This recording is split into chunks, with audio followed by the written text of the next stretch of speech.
What a time to be alive, boys and girls, where an outfit can make the entire Genshin community go completely insane. Am I right or am I right?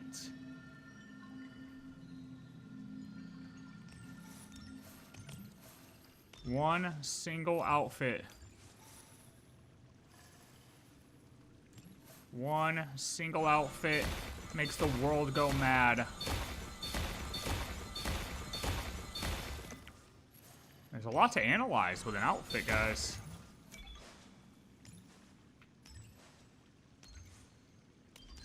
Why won't this rotate?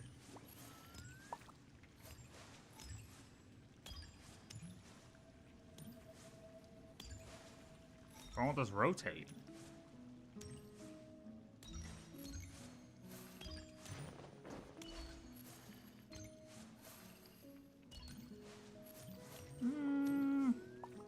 Oh, there we go. Oh, I gotta talk to the squirrel, that's why. I gotta talk to the squirrel. Oh my god. 1, 2, 3, 1, 2, 3. 3, 2, 3. Okay, this is 0. That's 0. That's 0. That's 0. That's 0. 1.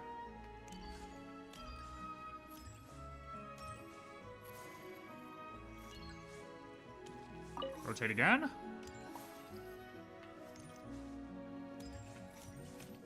Is that all I get? 1 on 1. That's 3.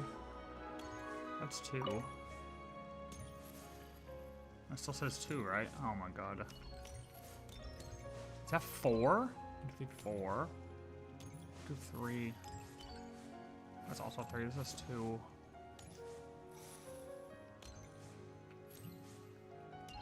That's gotta stay. Okay, wait, okay, I know. Alright, that's 3.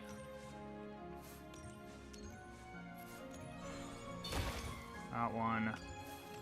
There's a 1, that's 3, that's good. That's 2. That's 2 as well. That's supposed to be 3, that's supposed to be 3. It's gotta be that one, right? Yeah, okay. That's 3, that's 2 up there, 2 up there, but that's supposed to be 1. That's 2. That's supposed to be 1. I think, yeah? Okay, that's supposed to be 3, that's good. Well, that's supposed to be 1 though. 2, 2, 2, 3, 2, 1. Boom! What's up, familia?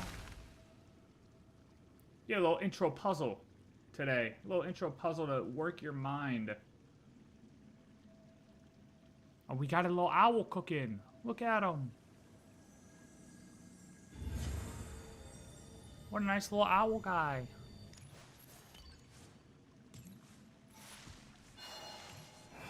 Alright, let's get some dailies cooking here. Oh, my crystal fly trap. Oh, we got a new Selenic Chronicle today. New Selenic Chronicle.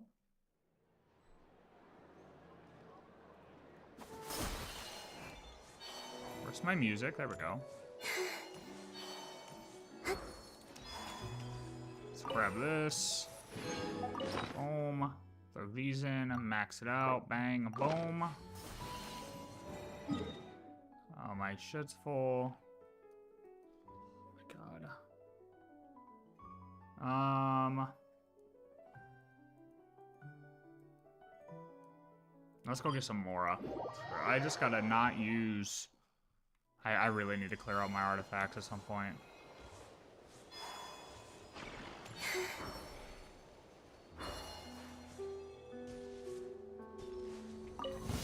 We got ourselves a straggler.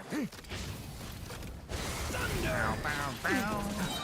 Stay away from me! On with back of the gear. Matching grab. Finders keepers. Finders keepers. No rest for the resist thunder. Save yourself. Intel. Hey.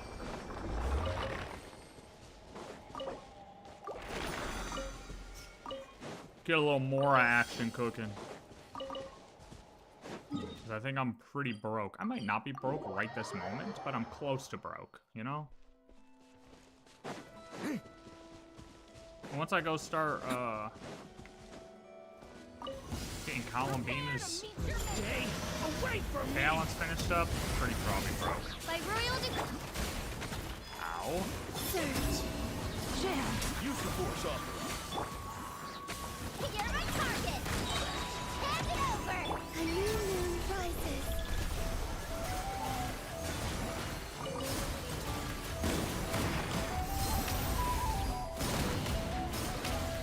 Resistance. Intel.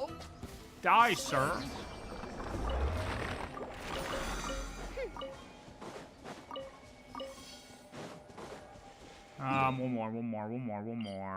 One more.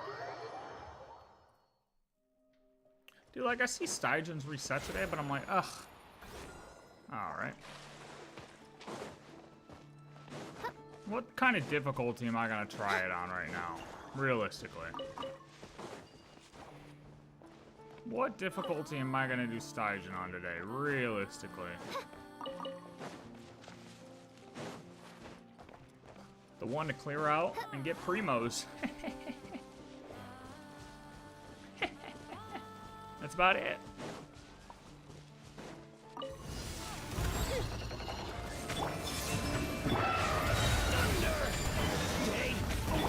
You're not going anywhere. Green moons converge. Wings of darkness, come. Why is this thing taking so long to die? Die, sir.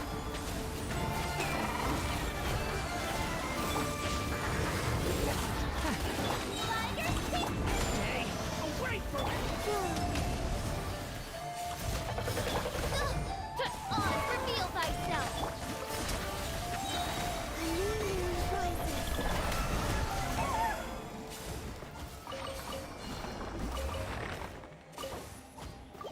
I'll take care of that. That takes care of that. Dun dun dun dun. Okay, let's oh wait, let me go get some condensed resin first.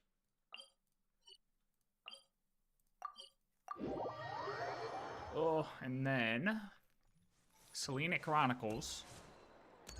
Add Astro. I am No. sorry. Oh. I like how she got the little spin to her jump. You know what I mean? Little spin. She the only character that has like a unique jump like that? Other people with a unique Add jump like Astra that? Abyssosk. Thank you for Add Astra. I don't think so. Off the top of my head, I can't think of somebody who has a unique jump like that.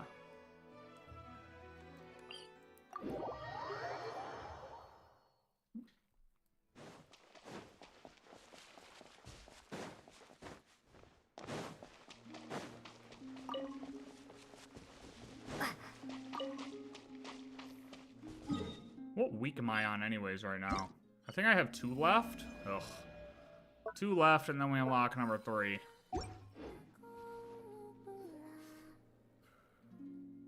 Malus. Huh? Isn't that Malaus?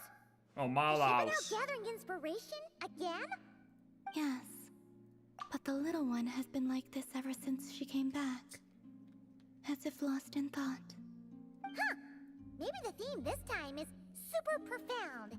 You know, like when a great artist realizes some fundamental truth about the world. Come to think of it, Malaus has given us a whole bunch of paintings. We could hold an entire exhibition at this rate. Paimon can't wait to tell everyone all about our little painter's rise to artistic stardom. But we'd need Columbina's permission first, of course. Hmm? Why is that?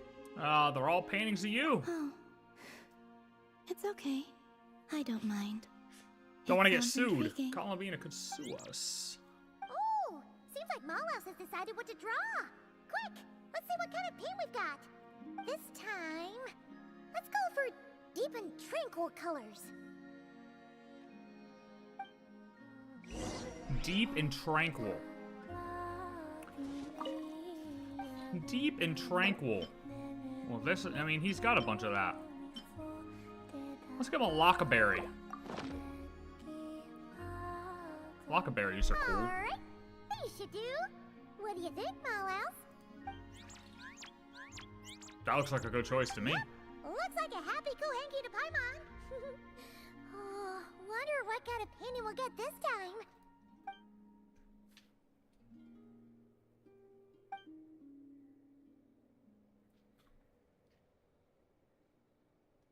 Hooray, hooray! Is it done already? Oh, it looks sad. Mallows seems a little sad. Is it because of the painting? Oh, let's take a look.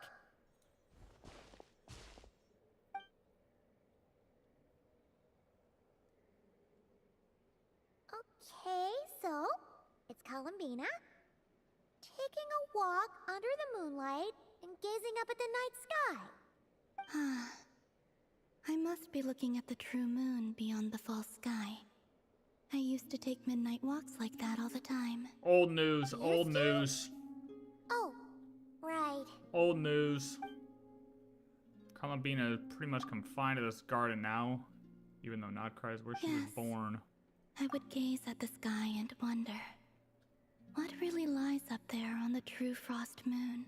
Our ship Perhaps it's just like here, leaked. filled with lots of little animals. That can't breathe. Or perhaps there's nothing there at all. Oh, You'd always take a few up there with you? An interesting thought. But since the moon lies beyond the false sky, that's one adventure I would rather not risk taking them on. Old news. One is a home where she isn't even free to move around. The other is a home she knows nothing about. Mallows and the other Kohenki are really gonna miss you. And I will miss them too. Yeah, see, this But is in the... the end, this is a journey that only I can make.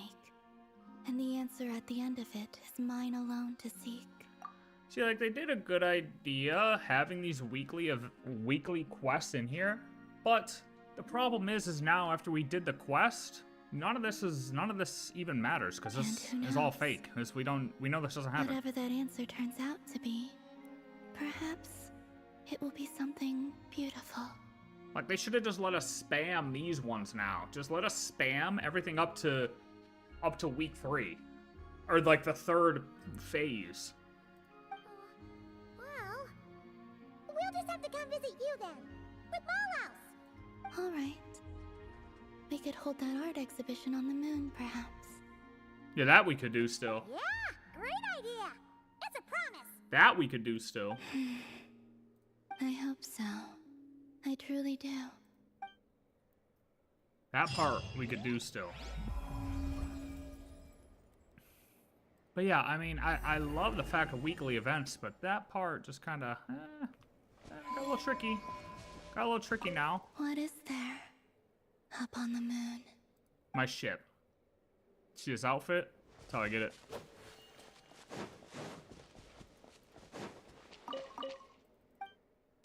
All right. Let's see.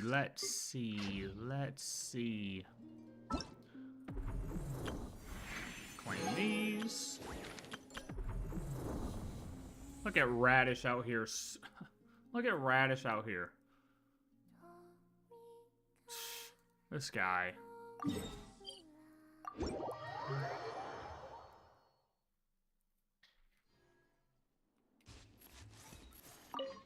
What do we do? Get some basic Stygian, just get our primos? Let's just get our primos. That's all I care about, brother. That's all I care about. I mean, we can go for menacing. Fearless is just too annoying. I don't feel like putting that much energy into this. Because I want to watch videos. What do we got? Oh god, no.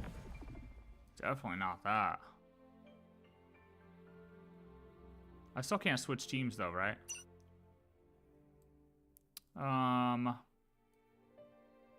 Electro charged. Oh, so all these require pyro? Or hydro? Oh, this is trash.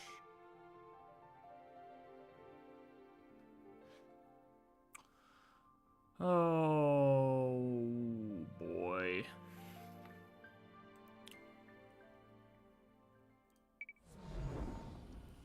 Oh, I didn't even do the last one. I thought I did. What does it mean I didn't do the last one? I definitely did the last one. Radish, what'd you use, buddy? What do we got? Radish always got some weird shit cooking though. Oh my god.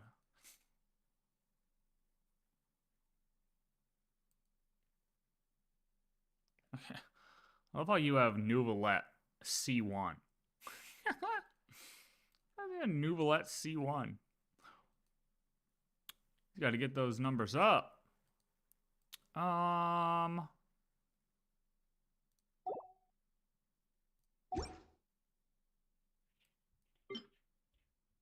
Fire bad.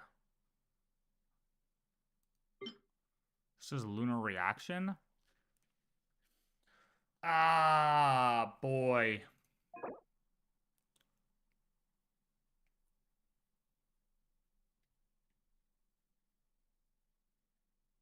Can I just use an effort team here?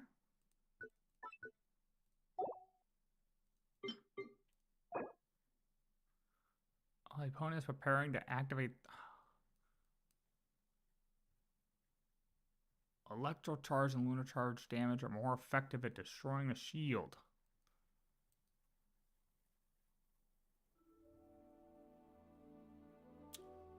Bruh.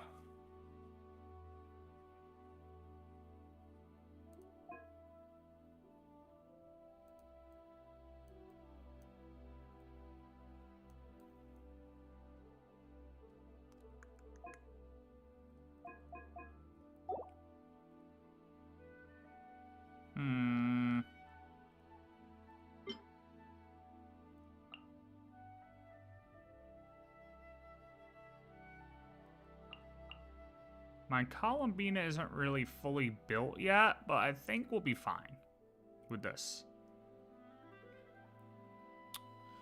The question is, what do I want to use as next character here? Because I've kind of just been using... I don't have enough artifacts to use Lauma and Nahida, which I have to figure that out eventually. You know what? We'll just use Traveler. I'm cool with that. And Lauma. Okay, and then here...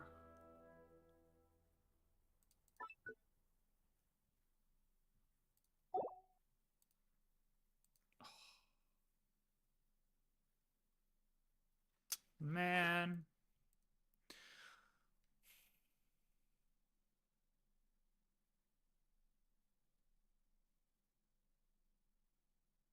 Where's my Flynn's hat? Oh. I don't know if my Flynn's is... I mean, he is. He's good enough, I guess.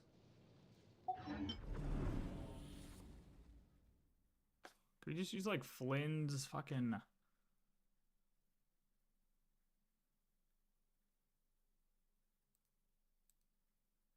What if I use...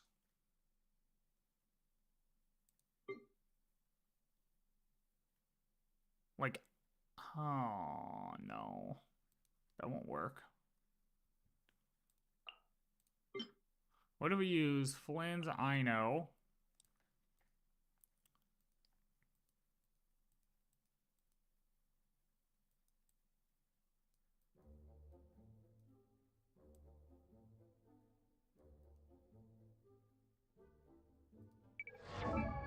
I know. Yeah, she's missing shit. God damn it.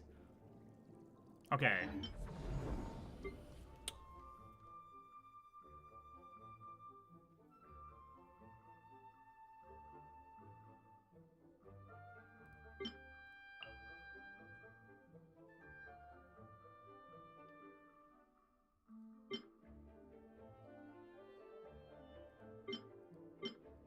No, this is still gonna be best for columbina, right?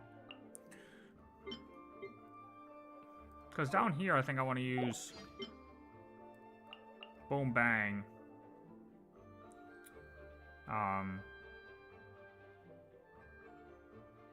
Boom bang. Is this? It's. I mean, hydro, yeah, is great, but like, is frost gonna actually matter here? And we'll try it. Just, I really am not a huge fan of Flynn's playstyle.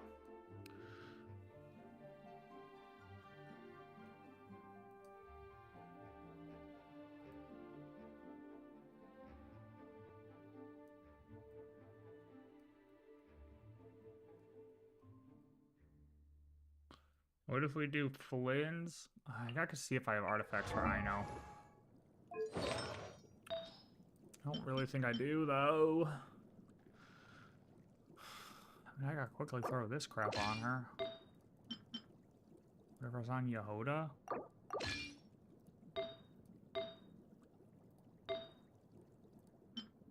Sure. Flynn's, I know.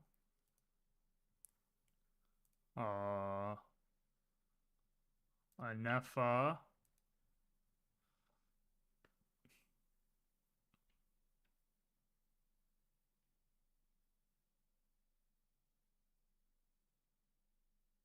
Kazuha?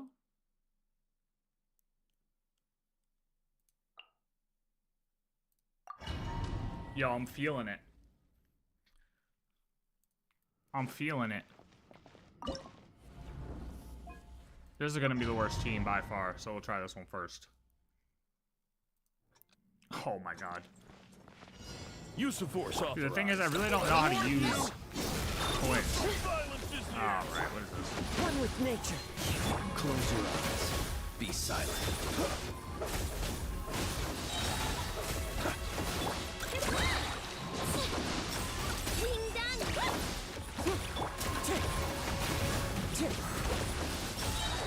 Clouds high. Birds come. Insulation chamber deployed. Annihilation mode. Observe. Do you fear the dark? Wind strider. Yeah, see, my Flynn's rotation is ass, but it really doesn't matter. Close your eyes. To dust. Observe. Cleanup sequence in. It doesn't matter. Into the wind. That rotation is horrendous. Be silent. Observe. That rotation was... Dude, I don't know, like, ever since getting Flynn's, I'm just not, like, a huge fan of his playstyle. I don't know, it's like... I'm just not the biggest fan.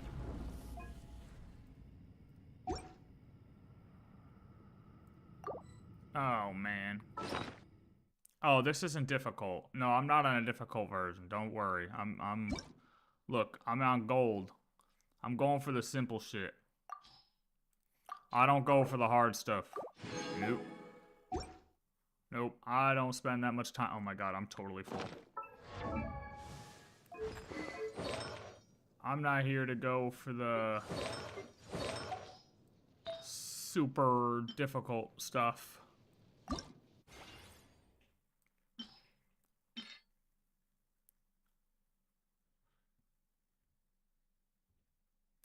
I don't know. Maybe it's just because I don't really have them built exactly the right way. Like to where I think mine just needs a lot more ER on them. And maybe I might like them a little bit better, but like I love Nefer's playstyle. You know what I mean?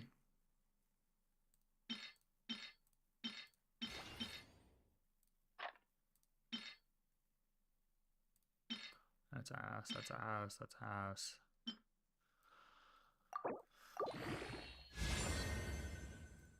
Yeah, I mean, maybe I just haven't given him enough of a chance.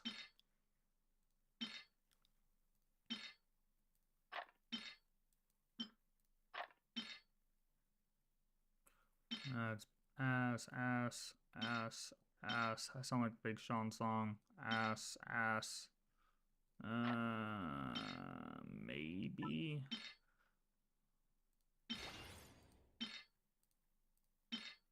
Well, these are all terrible.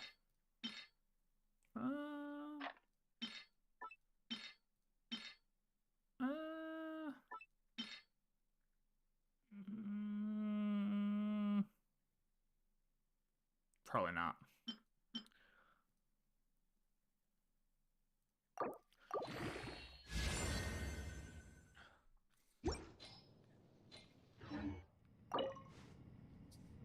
Oh yeah, nah, for sure. Like, dude, I just love my fucking sending it with my Neferlama Farina and Nefa. I mean, that was. I just feel like I could take on the world with that combo. Literally feel like I could take on the world. Ooh. The world with that combo.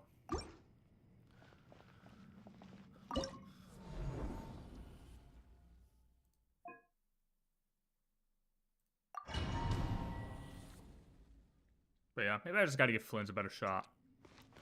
Get his ER up a little bit. Maybe we'll be alright. No more lies.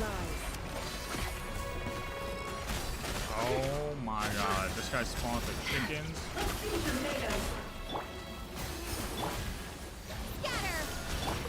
This is interesting. Receive my blessing. I don't even think I fought this. I haven't even fought this boss in the overworld yet. So I am. Oh, that's probably not good, huh? Oh, did I just get ka-ching ulted? What is going on? For the everlasting forest. Can I the truth? The deception ends here. It all adds up. It all falls into place. A million nights for all. Surge. Ha! Spring forth! You only pulled Columbina? What do you mean you only pulled Columbina? No more lies. Like out of all the not KRAI characters? Dude, what is this boss? I don't think I have enough fire or a hydro app right now because my Columbina's not fully built. Alright. No more lies. Seek within. Dude, I feel like this could benefit from a little bit more range, huh? It all adds up. Like, this can't be good that he keeps getting juiced by that thing.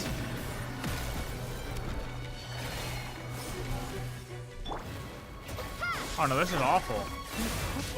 This is awful. How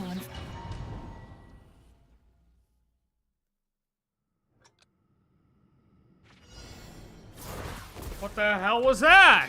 can't hide the truth.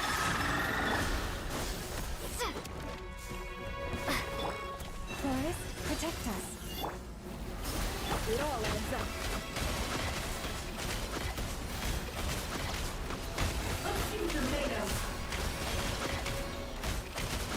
You still, how the fuck? Alright, no. How am I supposed to kill all four of those in time? What is that? Ow.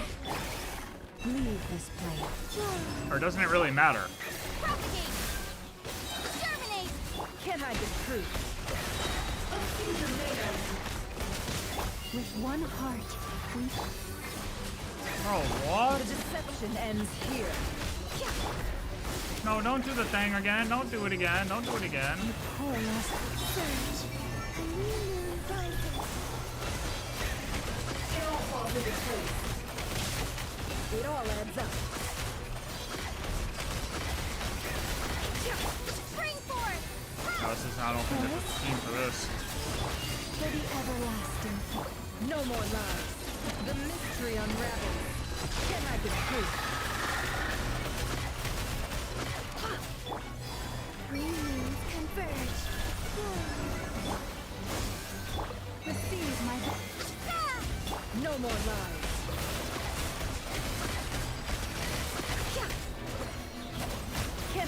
truth. Did I not kill that one?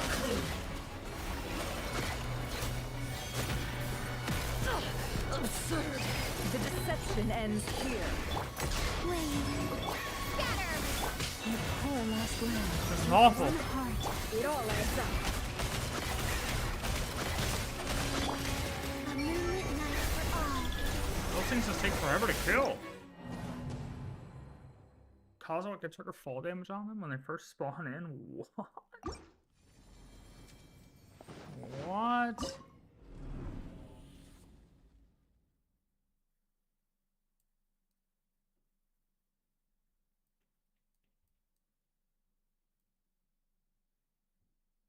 When the shield is destroyed?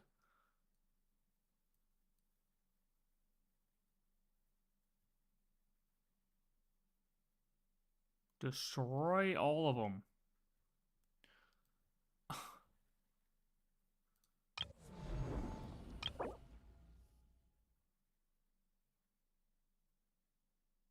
Dude, he did that with... What the hell?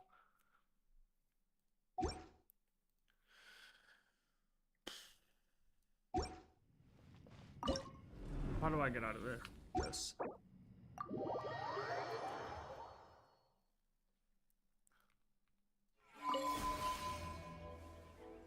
Like, what is that team?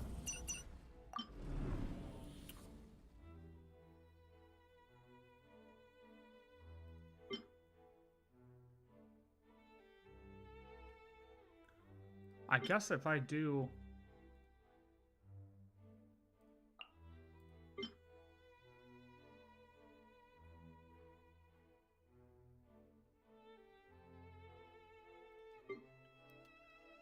I mean, maybe, unless I throw a Nepha here too?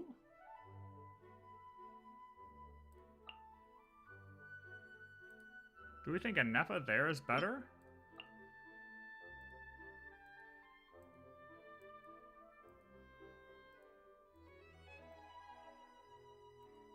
I don't even know. I don't even know what else to... I mean, I already cleared this one, so I really don't care. Oh my god.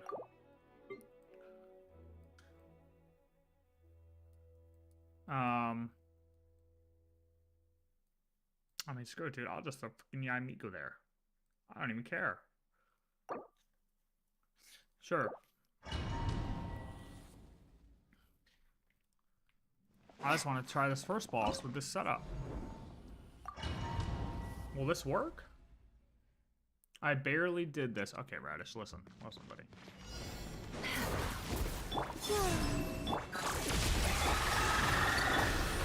Can't hide the truth.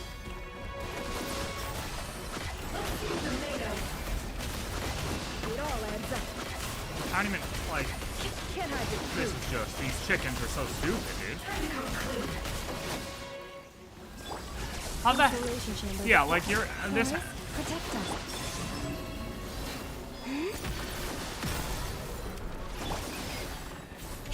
It all adds up. It also sucks because I do not have columbina built, like, at all.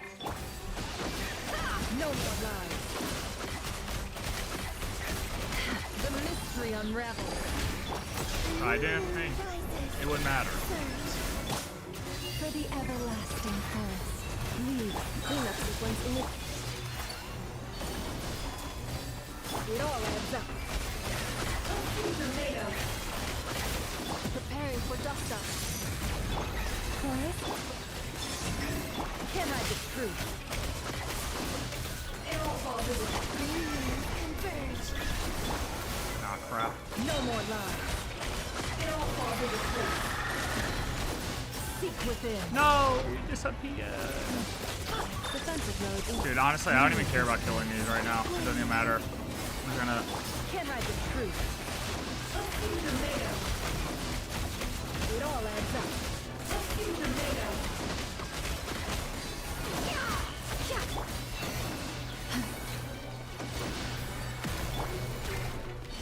Surge. Oh my god, did that not hit? No! With one heart, we pray. Can't hide the truth. Oh yeah, this is probably. Deception I mean, ends here. we got it. Don't you worry. Don't you worry. This is totally doable. Wait. Installation chamber. Oh. Oh wait, can I just hit the shield? Oh, dude, I can just hit his shield? Bruh, okay, you know what? Listen, I had no idea I could do that.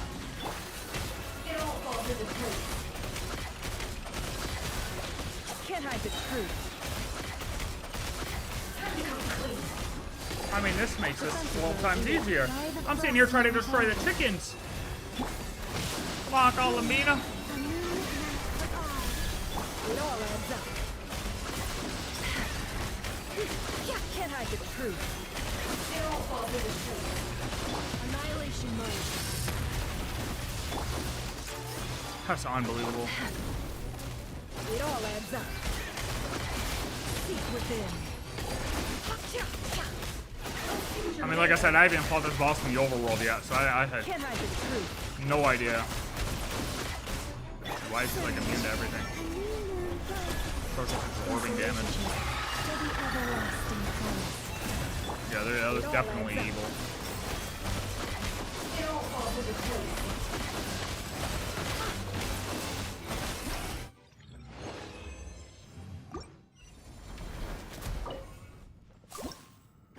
Bring me to the next one. Now we're cooking. Ugh. Ugh.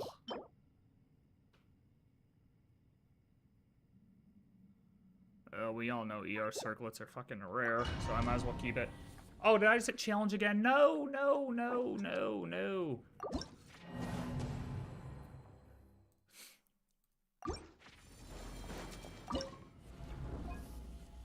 Whatever.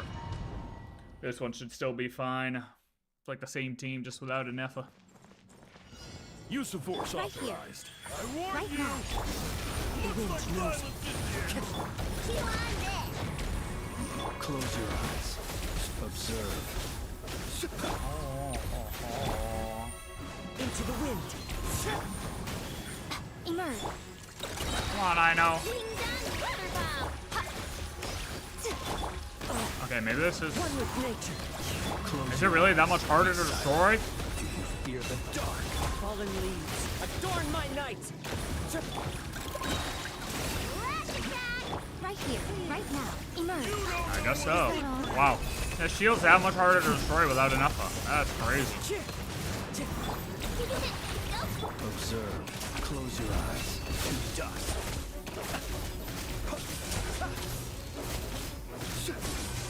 That's actually crazy. So I had no problem breaking the shield with an Effa. Oh, I don't have her things out. God damn it. Right now. Emerge. Been a while since a little Yai Miko action, you know what I mean? Birds call. Wind strike. Be silent. Close your eyes. Fear the dark. Observe. Fear the dark. Yep. The wind's rose. Right here. Oh my god, this is actually... Are we serious right now? Close your eyes. Observe. Like, how? This makes no sense. How is it that much harder to destroy a shield? That's actually crazy. Close your eyes.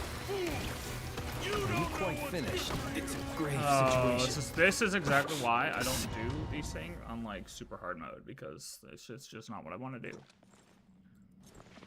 Use of force authorized. Right here. Emerge. Right here. Be silent. Close your eyes. Steady now.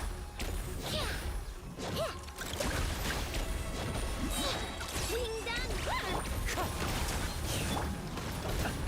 Emerge.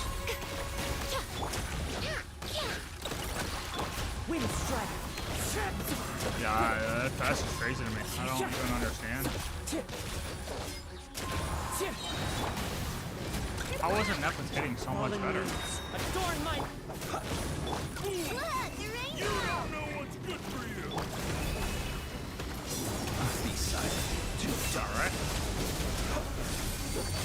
Are you quite finished? This is stupid. Now I gotta go back. God damn it, bro. Maybe pyro helps? I don't think so. Well, it's just no, because it's breaking it with the electro crap. I just really can't believe that. Well, at least I know I can kill the first thing by just hitting him. I don't have to kill the bird, so I'll just go back to my original plan and yeah, deal with that. Go back to my initial plan. So there's a Nepha here.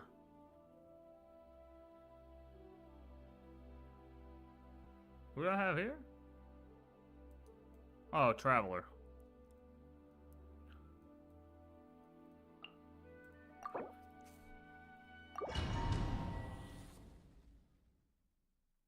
No, dude, I had that one the first time. I didn't think having Yai Mika, dude, that's what I mean. That's why getting these constellations doesn't even matter. I just didn't think Yai Mika was going to be that much different from, like, a Nepha in terms of the application there. That was just insane. That was actually crazy. can't hide the truth. It'll fall to the truth. No more lies. It'll fall to the truth. Come on.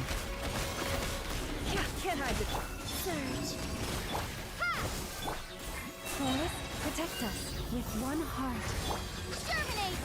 The mystery There's unravels. probably too much Dendro, but No more yeah, lies. whatever. Time to go clean. Three moons converge. Can't hide the truth. It'll fall to the truth. No more lies. Time to go clean.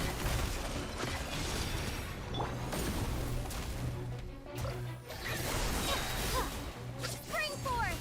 By the frost moon of old, you poor light, seek within. It all adds up. No more lies. Time to go clean.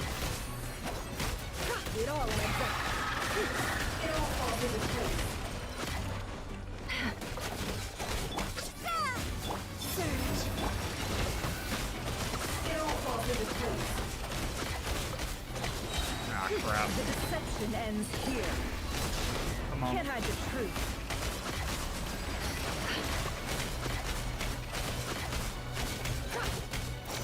Damn it. I didn't have my E! I went into that without my E! No more lies. It all adds up. Dude, a Nepha is being my saving grace in both of these right now. Are we trolling, bro? Like, dude, a Nepha on that fight just saved me, like 20 seconds? 30 seconds? 30 seconds. That's crazy. Why is a Nepha so cracked? Use the force off. I warned you. Looks like violence is here. Oh, that's why. Because a Nepha has the lunar charge built right into her. That's why. And if it's not Flint, yeah. That's why. Duh. Wind strike. Preparing for dust. That's why. Peace out, man. As one with wind and cloud. That's why. Observe. Dude, I love a Nepha, bro.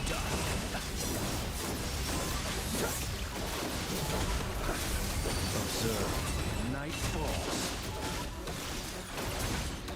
Wind strike. Cleanup sequence in.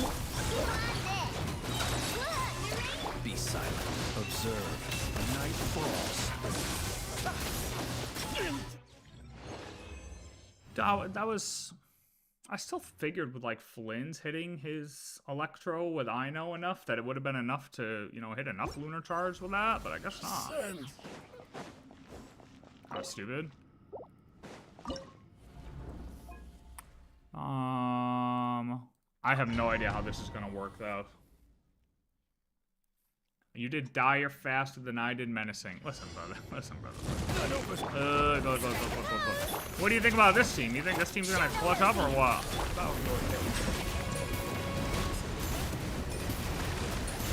Yeah, obviously this team's gonna clutch up. Come on now. Come on now.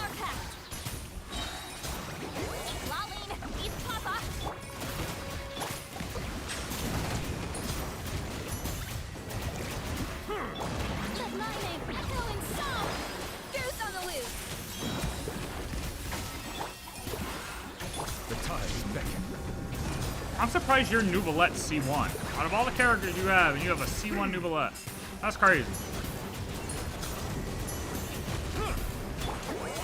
Suffer the wrath of shower me with a little movement. Silence.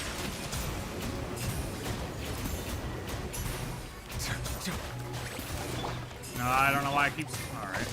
Get to work. Show no mercy. Time to shine. Pinnacle of excellence. He's lolling. He's popping. Be sanctified. Like I would just assume you'd have him C6.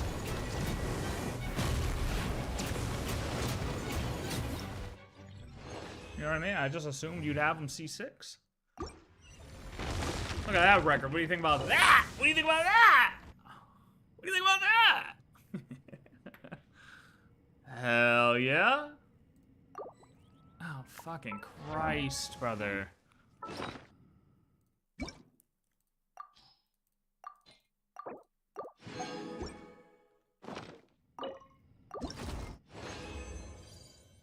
You know what would be a good stream? Artifact clearing stream. I just click through and then everyone says keep or throw away because I have a problem. Oh yeah, I don't use my resin. Or I don't use my fragile resin. For the most part. I could go on a spam artifact spree, but that would mean getting rid of a bunch of artifacts, and I'm a hoarder, because I don't know what to get rid of, and I feel like if I get rid of something, I'm going to need it later, and then I'm going to hate that I got rid of it when I need that one piece that needs all, like, you know, that one DPS set that just needs energy recharge and defense percent and attack percent and all of that. This is why your characters are buns. Listen, brother, my characters clear yours any day of the week. All right. Any day of the week, I'll take you 1v1, brother. Jesus Christ, this guy. Alright, dude. Well, we got our primos. That's all I give a fuck about. Right? I didn't even claim them. Okay, now we got our primos. Hell yeah. Scam. Wait, Radish, you didn't even do this. Wait, Radish, you didn't even do the big one. What are you talking about? Wait. Wait, Radish, you didn't even do the big one. What's up with that? What's up with that? Why didn't you do the big one? Why didn't you do the big one?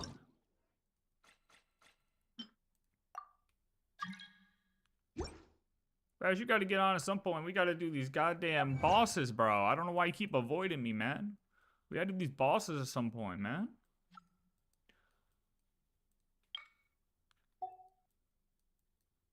These.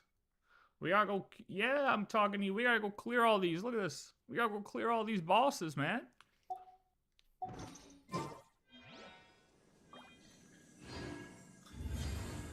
But until then... we got some more videos to watch, man. The outfit's been the talk of the town. Is Raiden here yet? 9:30? Yeah, I should be on still. I should be on still. Is Raiden here yet? Because Raiden sent me a video yesterday they wanted me to watch, but I'm not going to watch it if he's not in here yet. So I'll wait. But I did see this other video. Actually, should we watch... Let's watch DeWitt's other video first.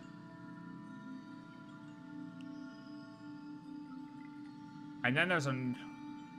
Let's... You know what? We'll get off the outfit for a second. We'll stay off the outfit for a second. And then we'll come back to the outfit. How about that? Switch it up a little bit? What do we think? What do we think? Alright, get your popcorn. I'm going pee really quick. And it's about to be lore time.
I don't sing for anyone in particular.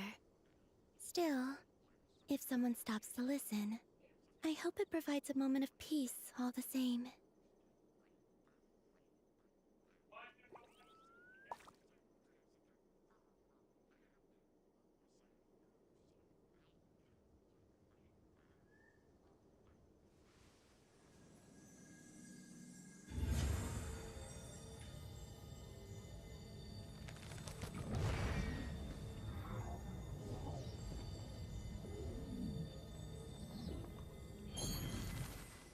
Alright, man.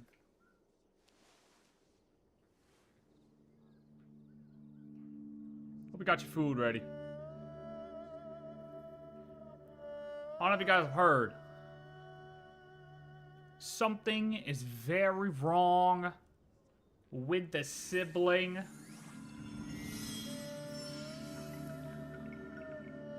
With the sibling story. Not Lumine's. In my case, it's Aether's story. According to DeWitt.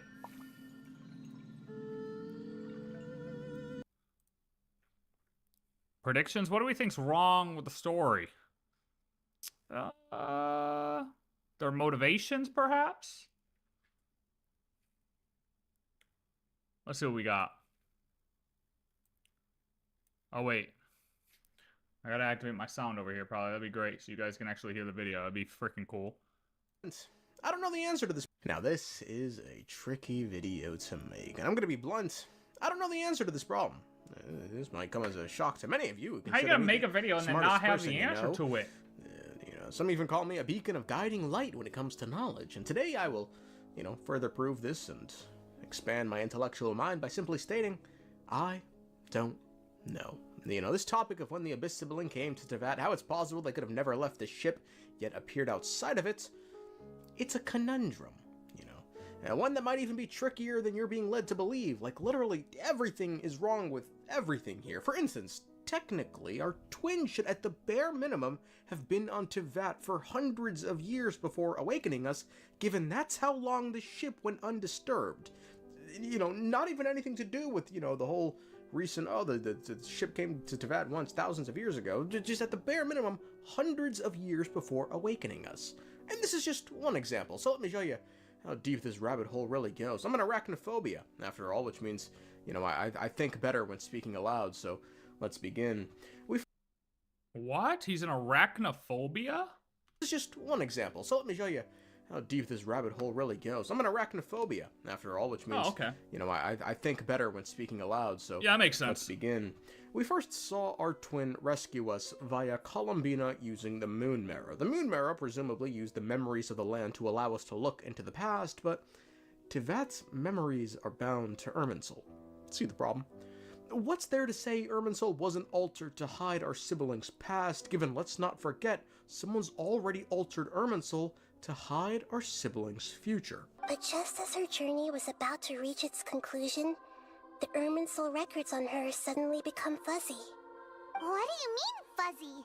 That's Did true. something happen to her? All I know for sure is that somebody, for reasons only they can know, is deliberately obfuscating her fate.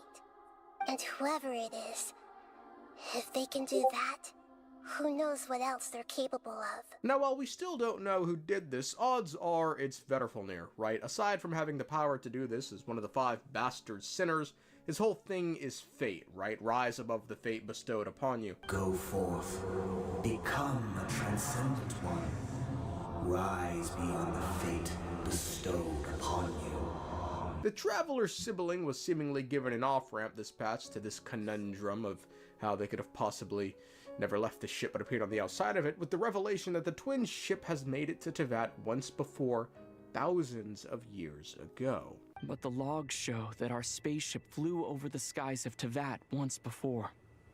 A long, long time ago. Flew over? So you didn't land?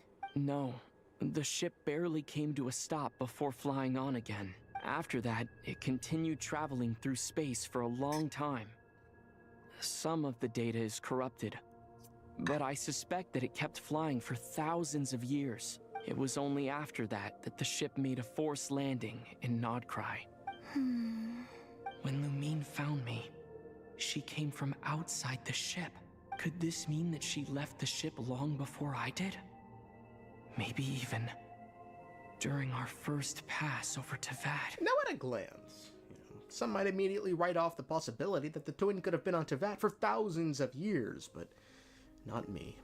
No. I'm far I don't too believe smart that either. to overlook such an obvious clue. So I went back and checked the references for the start of our siblings' journey and found this. Varying sources agree on where the Traveler's siblings' journey started, but they say nothing about when the Traveler's siblings' journey started. According to the records I was able to access, your sibling suddenly appeared in KRAI.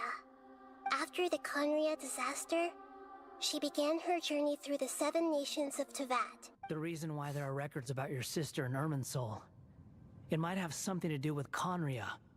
Apparently, KRAI was her first destination when she arrived in this world. Plus, she only came to this world because the heavens responded to the summoning. Folks, what if KRAI, mind you, has existed What is heavens responded to the summoning? for 6,000 years with its founding at the end of the War of Funerary Flame? Quote, I've heard of people who are building a new nation without gods. Perhaps they'll have the power to stand against this world. What's to say the sibling couldn't have been there from the beginning? Hell, this could help to explain the Teyvat situation. How can the Teyvat be from the Traveler's homeworld and from KRAI? And it could be the sibling is the reason the Teyvat exists in KRAI, because they have the Teyvat on their persons and a connection to KRAI. Part of the problem with the Heavenly Principles ship AI Teyvat argument is, why would the Heavenly Principles place the Teyvat in KRAI, which was founded after the War of Funerary Flame? And let's not forget, KRAI is a subterranean nation by which little natural flora and fauna existed, so they had to use alchemy, the art of chemia, to create such flora and fauna, which should indicate the Teyvat was introduced to KRAI by someone or something. Why not the twin? What sources do we have that contradict this claim that the sibling could have been in KRAI for thousands of years? It's actually the lack of any sources that speaks the loudest. The fact that no sources in KRAI thus far speak of the sibling beyond their interactions with King Ermin, the last king of KRAI, says something. King Ermin specifically is the biggest argument against the sibling having arrived earlier, given it's been told to us numerous times King Ermin changed greatly when he met the sibling, which implies there was a different, side of King Ermin before they met the sibling. Oh, Rebrier, with every step you take, you're drifting further from what you truly desire. But you're not the root of the problem. Ever since that outsider set foot in KRAI, the Vinster King has sunken deeper into madness. And further, there are other sources that speak of the sibling being new to Conria. Quotes, the golden-haired crown prince or princess, for his or her part, gazed out at the sea of humanity, unsure, only now realizing that so many dwelled in this underground realm. And now again, here's the problem. It's that this argument from Silence can be chalked up to Irminsul. As we know, Irminsul doesn't only alter the memories of people, but also that of... What if at the end of our siblings' journey, they figured out how to manipulate time in a way that they could actually time travel? And therefore, could go to these different points in time and interact.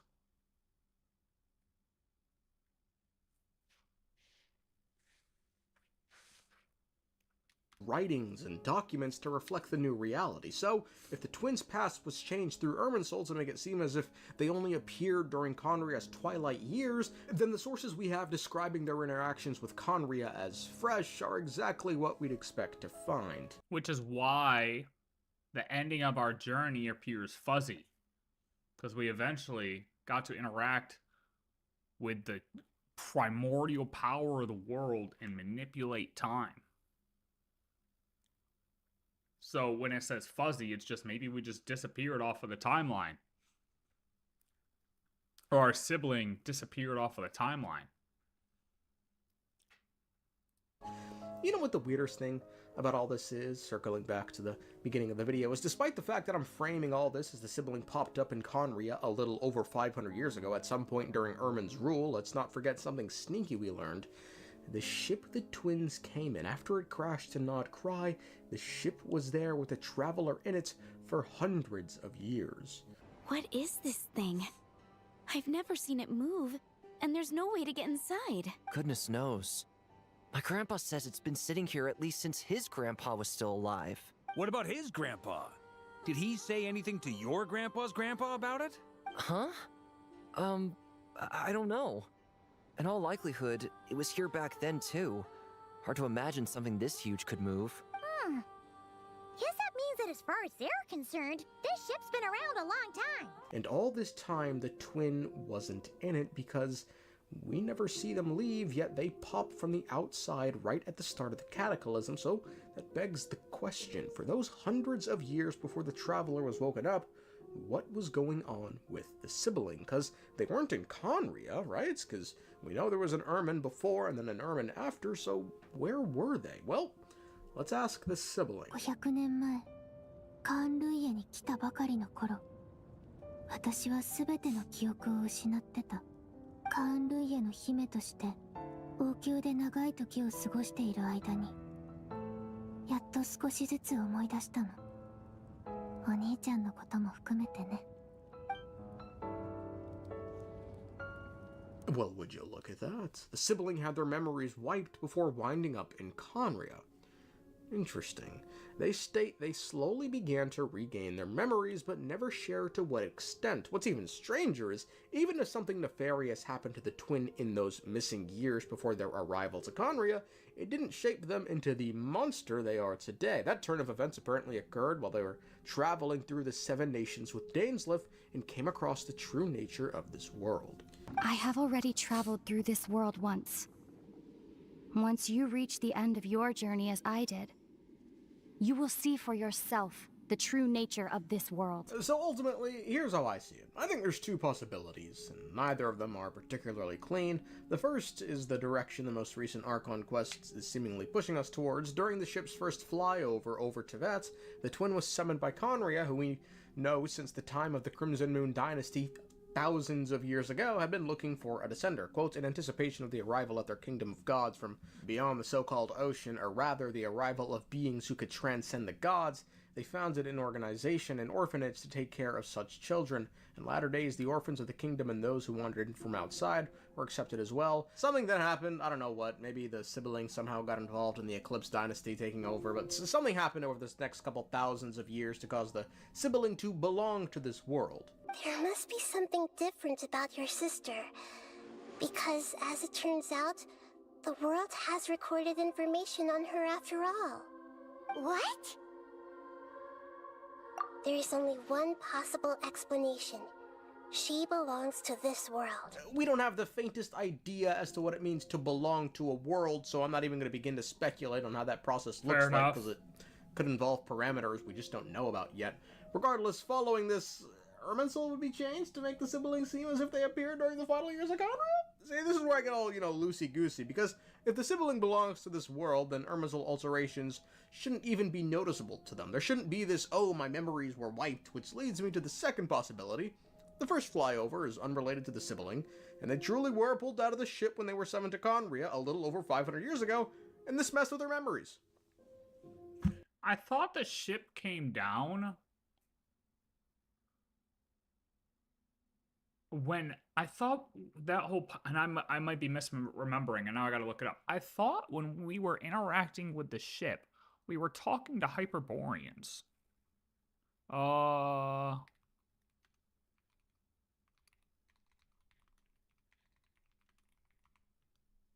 there you are. What's up?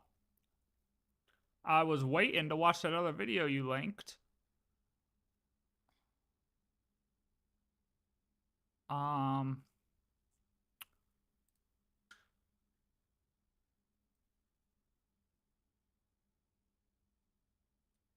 Where is... This is not the wiki.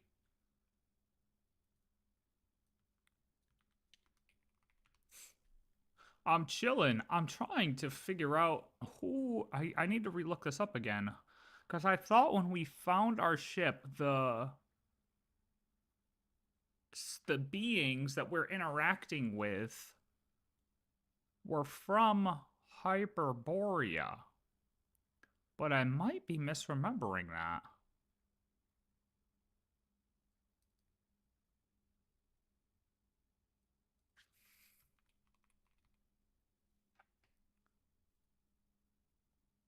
Yeah.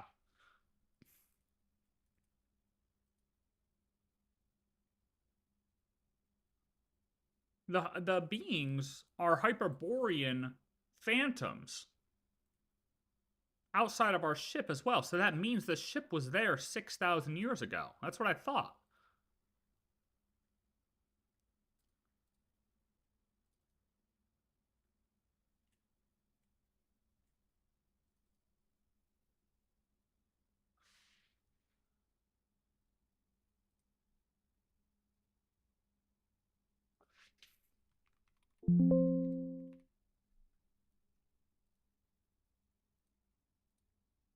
Spaceship landed.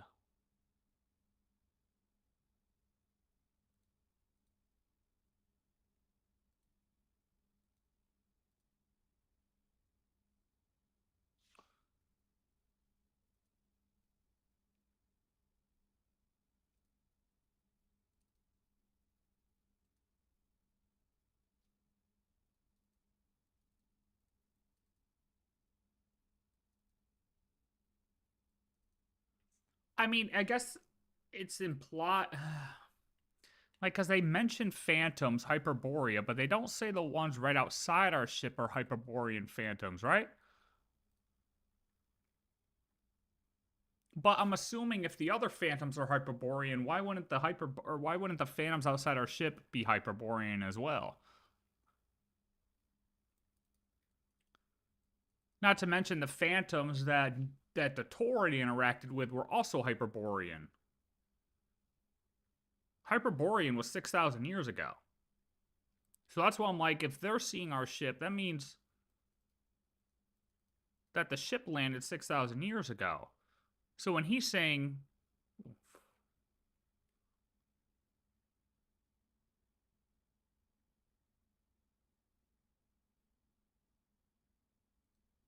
Learned. The ship the twins came in, after it crashed to KRAI, the ship was there with a traveler in it for hundreds of years. What is this thing? Beginning of the video is, despite the fact that I'm framing all this as the sibling popped up in Conria a little over 500 years ago at some point during Ermin's rule, let's not forget something sneaky we learned. The ship the twins came in, after it crashed to KRAI, the ship was there with a traveler in it for hundreds of years. What is this thing? I've never seen it move, and there's no way to get inside. Goodness knows. My grandpa says it's been sitting here at least since his grandpa was still alive. What about his grandpa? Did he say anything to your grandpa's grandpa about it? Huh? I don't know. In all likelihood, it was here back then too. Hard to imagine something this huge could move.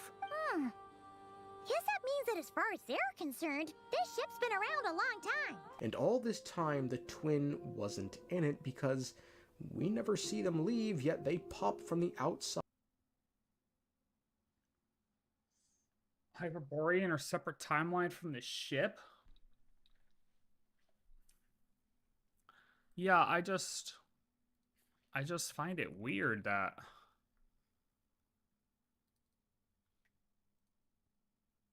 the Phantoms, like, when they're talking about the Phantoms can interact with each other, but have no means of intervening. In addition, some of the human Phantoms would seem to be from the... Oh, some of the human Phantoms would seem to be from the very distant past. This is both clear from the clothing they wear and the stories they tell. They claim to be from Hyperborea, a name from which I heard from Llama. If this is true, it means they must be from 6,000 years ago. How far away is this from... Where exactly do we find our ship? Is it before she says that or after?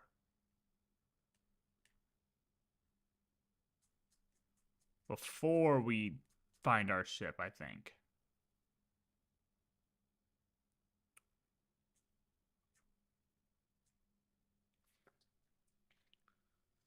So then maybe the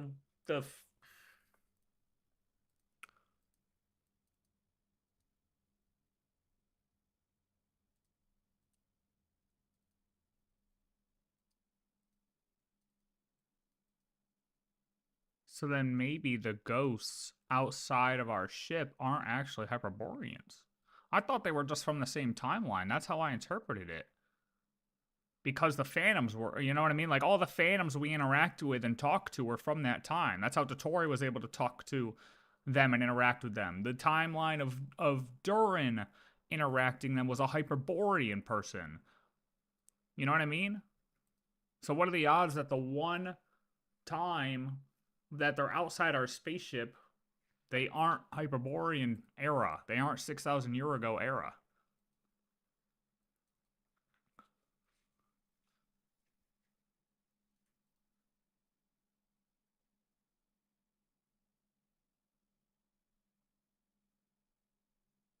Let's have some questions.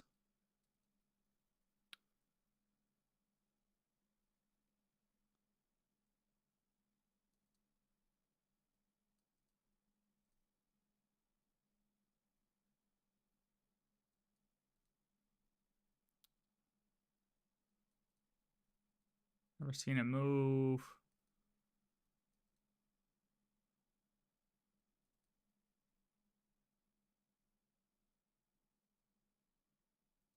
Were there Phantoms that they interacted with that was only 500 years ago?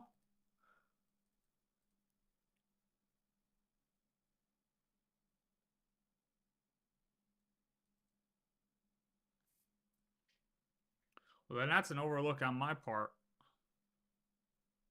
I just assumed that all the Phantoms were from Hyperborean time, which is why I assumed that the ship had landed. Oh yeah, right here. My guess is that we were seeing not cry during the countering cataclysm. Yep. Yep, you're right.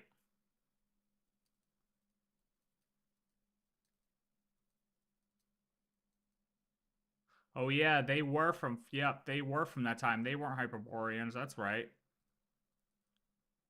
Okay, so yeah.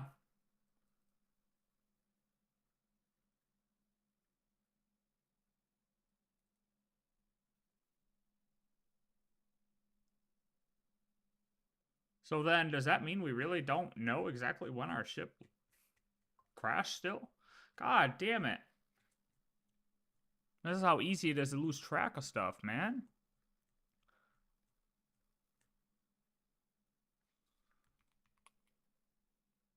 I'm glad I re-looked and figured this out now.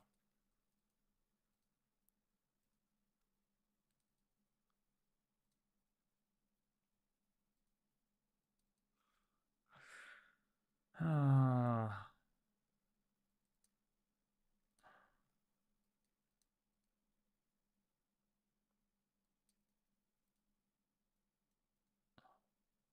yeah, I mean, either way, it landed more than 500 years ago because, yeah, that's kind of what he's saying here. Died right at the start of the cataclysm, so that begs the question for those. It's been around a long time. And all this time, the twin wasn't in it because that, you know, that their grandparents knew about it, and if this was 500 years ago, but who's to say this is 500 years ago? Live. What about his grandpa? Did he say anything to your grandpa's grandpa about it? Huh? I don't know. In all likelihood, it was here back then too. Hard to imagine something this huge could move. Guess that means that as far as they're concerned, this ship's been around a long time. and all this time the twin wasn't in it because we never see them leave, yet they pop from the outside right at the start of the cataclysm, so that begs the question, for those hundreds of years before the Traveler was woken up, what was going on with the sibling? Because when did Lumine get out, I wonder? And that's the thing, man, is it's like, where's the...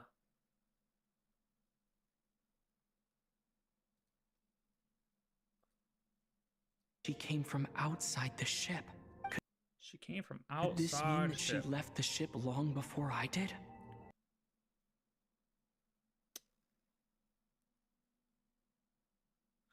But this also wouldn't make sense, because this means she left this, I mean, still with this, maybe even during her first pass over Tevat.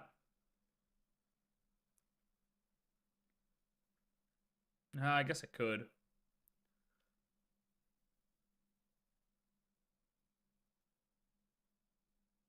I guess it could. Because we still don't really know when the first pass was, right? It was just thousands of years ago. That's where my timeline was getting messed up. It's because I was throwing a 6,000 years ago in there because I thought it was Hyperborean time for everything. So that's where my timeline was getting messed up. When it wasn't, nothing's confirmed about 6,000 years ago with the spaceship.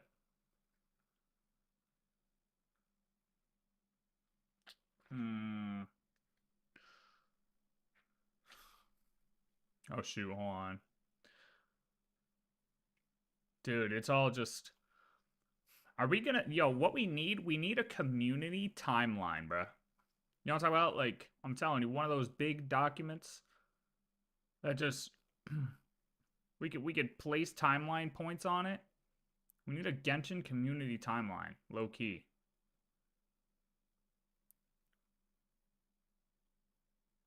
Hold on one second. I gotta delete something here.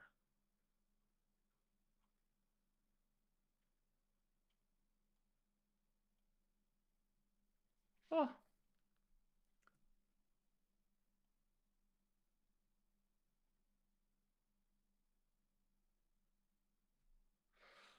Yeah, I don't know.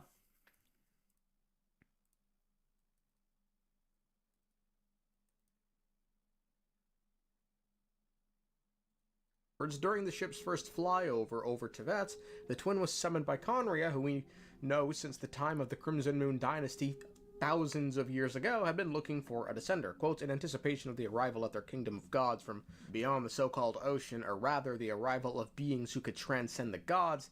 They founded an organization, an orphanage, to take care of such children. In latter days, the orphans of the kingdom and those who wandered in from outside were accepted as well. Something that happened, I don't know what, maybe the siblings somehow got involved in the Eclipse Dynasty taking over, but something happened over this next couple thousands of years to cause the sibling to belong to this world. There must be something different about your sister. Because, as it turns out, the world has recorded information on her after all. What? I mean, like a visual timeline. Like one we can click into and look at it all. What? There is only one possible explanation. She belongs to this world. I mean, which that part is just insane because she doesn't. Like, we have confirmation from so we have confirmation from the outfit that she isn't. Like, the twins...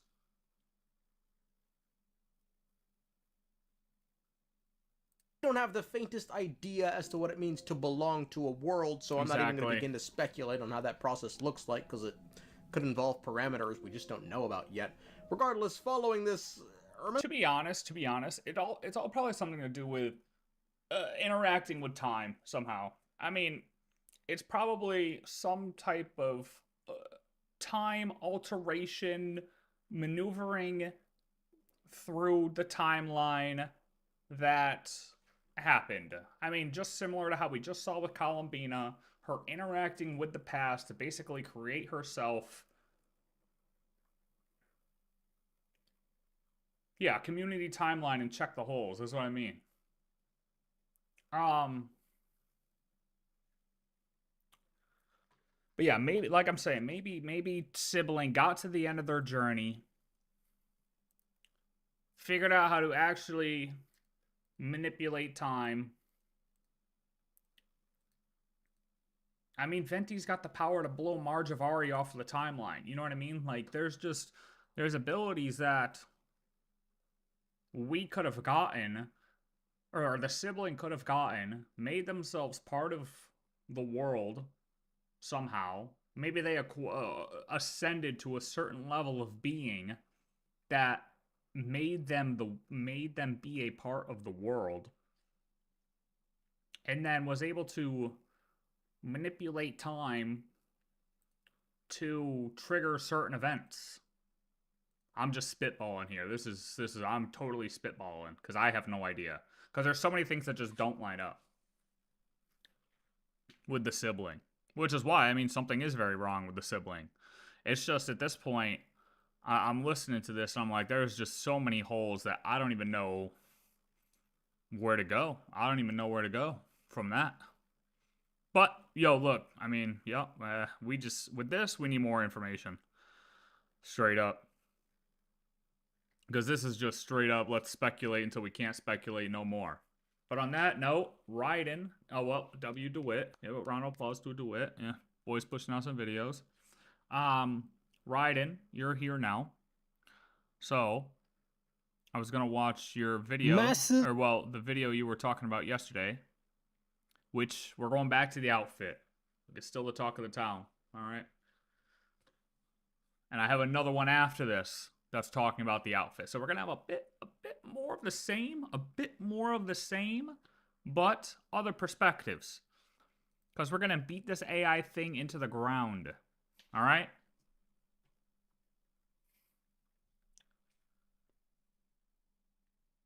How the Traveler's new outfit confirmed the true identity of the heavenly principles. The only thing I have to say to the community as a whole is, can we stop saying confirmed is true? I get it, it's clickbait, but dude, nothing's confirmed. It's so annoying to me. It's literally the most annoying thing. It's not confirmed the true identity of the heavenly principles. You're lying. And then that makes me go into your video even more speculative than I'm going to be. But whatever. Massive spoiler alert. If you haven't played Act 7 and Act 8 of Nordkraik's Archon Quest in Luna 4, please come back after you've played it. So after 4 version updates, 8 acts of Archon Quest, and what seems like over 25 hours of story, the main Nordkraik quest has finally come to an end. After Acts 7 and 8 of the Archon Quest, we have now witnessed quite possibly the birth and death of the false moon god Dottore, as well as the birth and death of the true moon goddess Columbina. This Archon Quest also finally revealed the long mentioned moon goddess's Arya Sonnet canon, and also gave a tragic end to the Moon Hunter, one of KRAI's 5 sinners, the Rikero Solnari, Rerir. 10% of power, by the way. By the way, 10% of power got defeated, stuck in a moon gate for the rest of his life. Although, to be fair, I do not think that is the last we see of Rerir. I doubt that is the last we see of Rayrear. Could be. But somewhere down the line, he's gonna make an appearance. We're gonna like fracture the area he's in. We're gonna release the prison. Maybe that'll seep out. You know what I mean?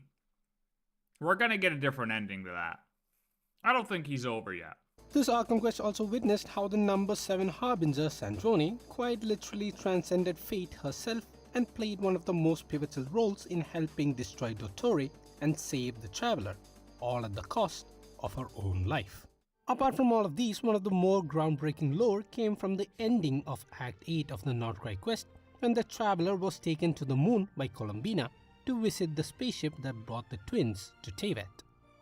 Now after the Traveler enters the ship, they come out with new trip and spaceship logs, both of which might have just finally confirmed our suspicions about the true identity of the Heavenly Principles. Apart from the new outfit and ship logs, there was one more thing that the Traveler found inside the spaceship, and that is Primogems at 30. I don't support this. I don't support this. I don't support this. I don't support this. Of the Traveler's new skin, as heaven and earth are made anew. The first paragraph talks about the twin spaceship which has journeyed countless worlds and endless distances, surveying every kind of terrain and gazing upon skies tinted in different colors. Although it sounds romantic, they describe this matter to be more of a torture than adventure, and that it had once pictured a scene of the twins standing under the radiant night sky, their eyes shining as they watched the stars and many moons above. After seeing many such views, the spaceship disconnected its idea association module, as there was no point in getting moved by motions. From this itself, it seems like the twin spaceship is no ordinary spaceship, as it is described more like a sentient being capable of thoughts and emotions, which had been carrying the slumbering twins across countless worlds. And if you read the next part, it says that the aim of the spaceship was to find... It definitely had emotional reasoning. I was saying this yesterday. It had emotional reasoning in its logic. Which, if we're going to call it an AI, it's definitely some type of advanced AI. Maybe not fully sentient, but it's... Then again, how do we classify sentient? A world with potential suitable enough to start a whole new civilization. And what's interesting is that the nature of the world mattered very little, as the spaceship was capable of reshaping terrain, adjusting the air and rebuilding an ecosystem quite easily. Also, towards the end of the description, it states that interstellar travel of this sort was dangerous and that a supernova 5 or 6 light years away could damage the genetic vault and perhaps the twins as well. This is absolutely crazy, because what do you mean the spaceship that brought the twins was capable of thought and emotions and was even able to change the air, ecosystem and terrain of a world with ease? Also, this spaceship was searching for a world with potential to start a civilization and was also carrying something called a genetic vault. Now, since we saw that the Traveler visited the spaceship on the moon, it means that all of these feats weren't that of the spaceship alone, but probably that of an AI which pioneered said spaceship, an AI powerful enough to reshape entire worlds and start new civilizations using the genetic vault. Now, talking about an AI within Genshin brings me back to an old video of mine discussing an in-game item which explicitly used the term AI or artificial intelligence for the first time in-game. And that in-game item is the Wings of Delicacies, which is a Genshin collaboration item with KFC. In my video, I had explained in depth the description of these wing gliders, which talks about an interstellar hub turned restaurant managed by a shopkeeper who used to be an adventurer. What's most interesting is that the first customer in this restaurant happens to be a deity who had been drifting around since her home planet was destroyed. And get this deity was actually an AI created by the beings of her planet. I say if these wings have anything to do with our story or our original homeland, is that our original homeland had multiple ships that they sent out, and they're talking about a different planet here because, what is it? It's because it's, the first deity was an AI, the second one was a demon, and the 13th one was... something else, and these are all supposed to be the Descenders. Well, we don't have 13 Descenders. Like, we can't just throw that out there. Like, oh yeah, no, these things make sense. That this is an AI and this is a demon. But wait, 13? Yeah, I don't know how that makes sense. But the first two are probably the Descenders. Like, that doesn't make any fucking sense. On a planetary level. This AI was so fond of its home planet and describes how it remembers every glorious moment of civilization's brilliance. Hearing her sad story, the shopkeeper tells her that there should be something she can still do for her planet, and apparently there was still one thing the AI deity could do for her home planet and her creators. Now this awfully sounds similar to the supposed AI in the spaceship mentioned in the traveler's new outfit. Just like the AI deity, the twins' spaceship was also drifting across space. And just like how the AI deity's home planet was destroyed, the twins' home planet could also have been destroyed, judging by how their spaceship is looking for new worlds to start a civilization. This could also mean that the one thing the AI deity still could do was search for a planet and restart their home. I mean, if we're talking about a civilization, our original civilization that had AI and AI spaceships, you think we were the only ones who got out?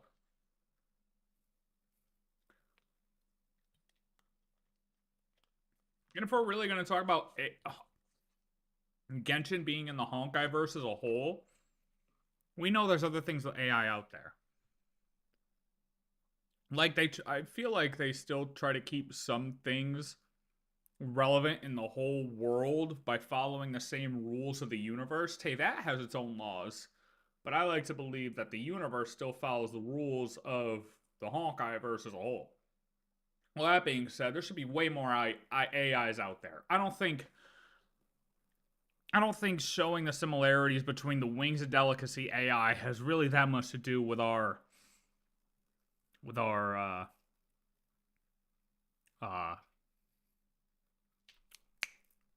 AI on the ship.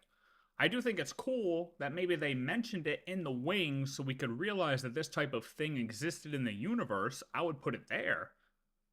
I would say that, yeah, they kind of hinted at, oh, AI is possible in the universe outside of Genshin, but I don't think it means that the AI equals our spaceship. You know what I mean? Like, it's their way of hinting through a nice collab, but now that we're past that, I don't think we can lock that into being equal. Honkai Impact 3rd, there are 13 projects. Project Arc is one of them. Exactly. I say at the most, the Wings of Delicacy is referring to a different project then. In that respect. Home civilization on that planet, just like the twin spaceship AI plans to do. And if you check out the Xbox Wings lore, it literally confirms that the twins are heirs of a long lost kingdom and that their home planet had indeed been destroyed. Now, back in my video, I had speculated that the identity of this AI deity mentioned in the Wings of Delicacy's lore could be a character from Hoyoverse's older game, Gun Girl Z.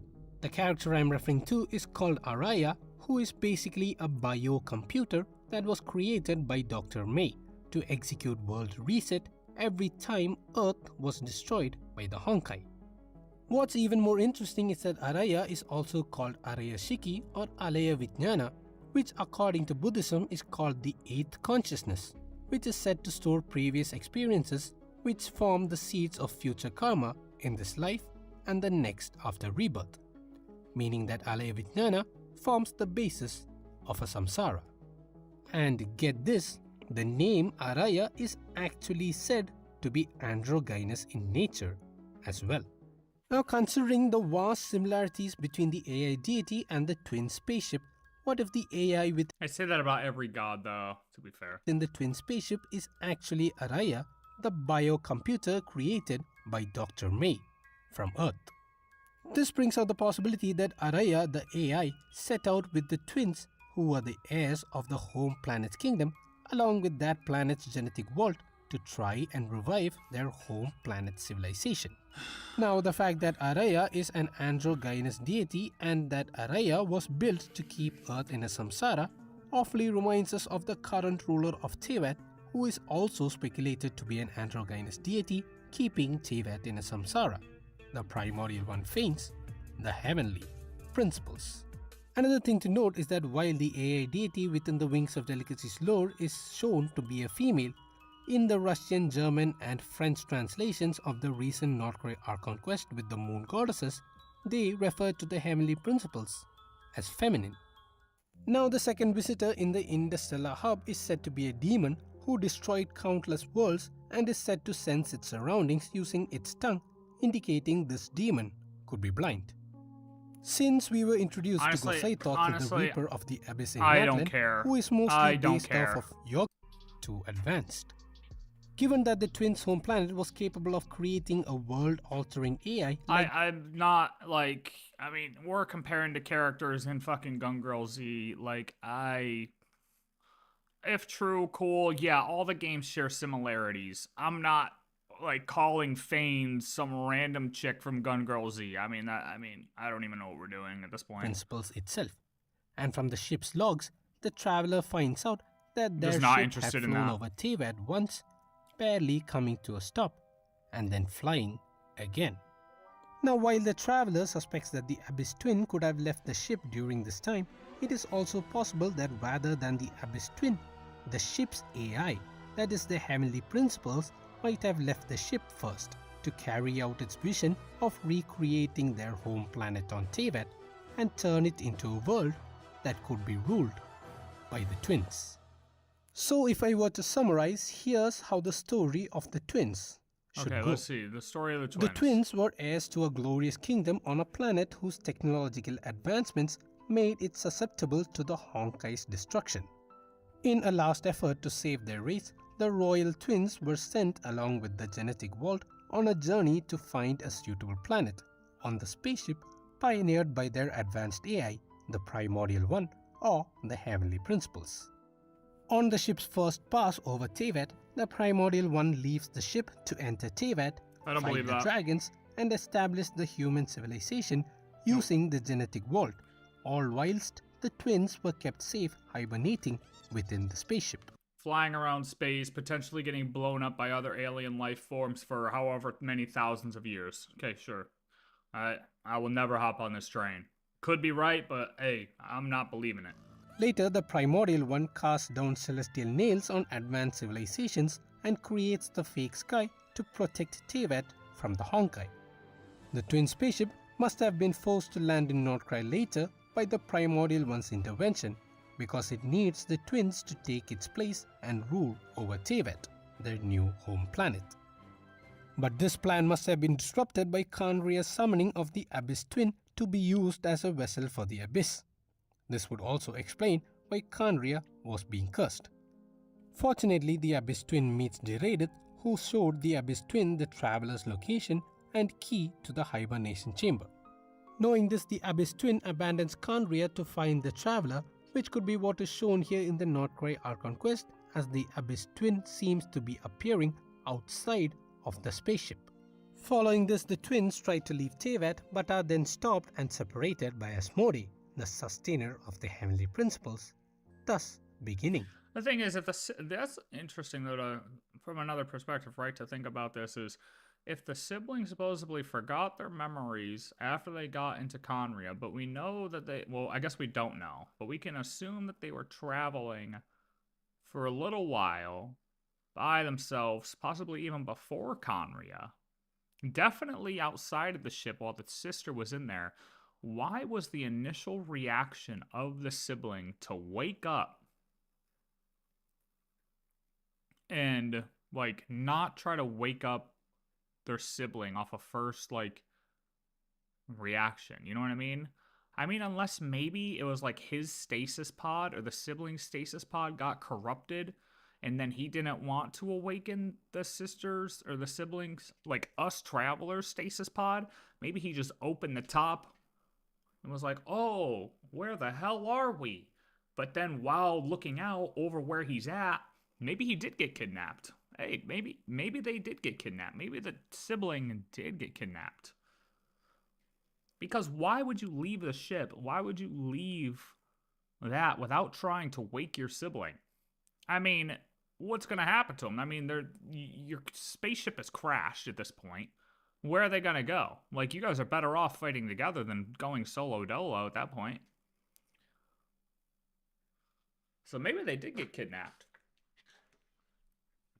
And then had their memories wiped at some point, which is why they were so shocked to go back and find our sibling. Because why leave, go on a long-ass journey, and then be kind of shocked to figure out, oh my god, that's where the spaceship is. Oh my god. I finally have this key. Wow, I could finally go save them and leave.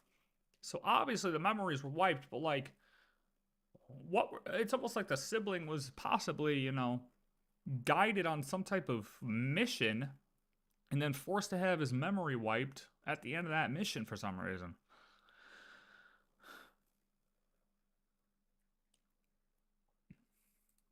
The game.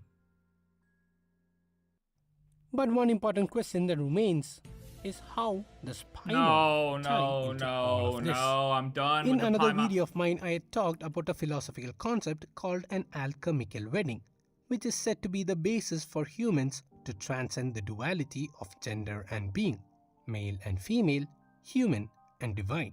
What? It is also said to be the union of opposing forces like the sun and the moon, Red King and the White Queen, the subconscious and the conscious.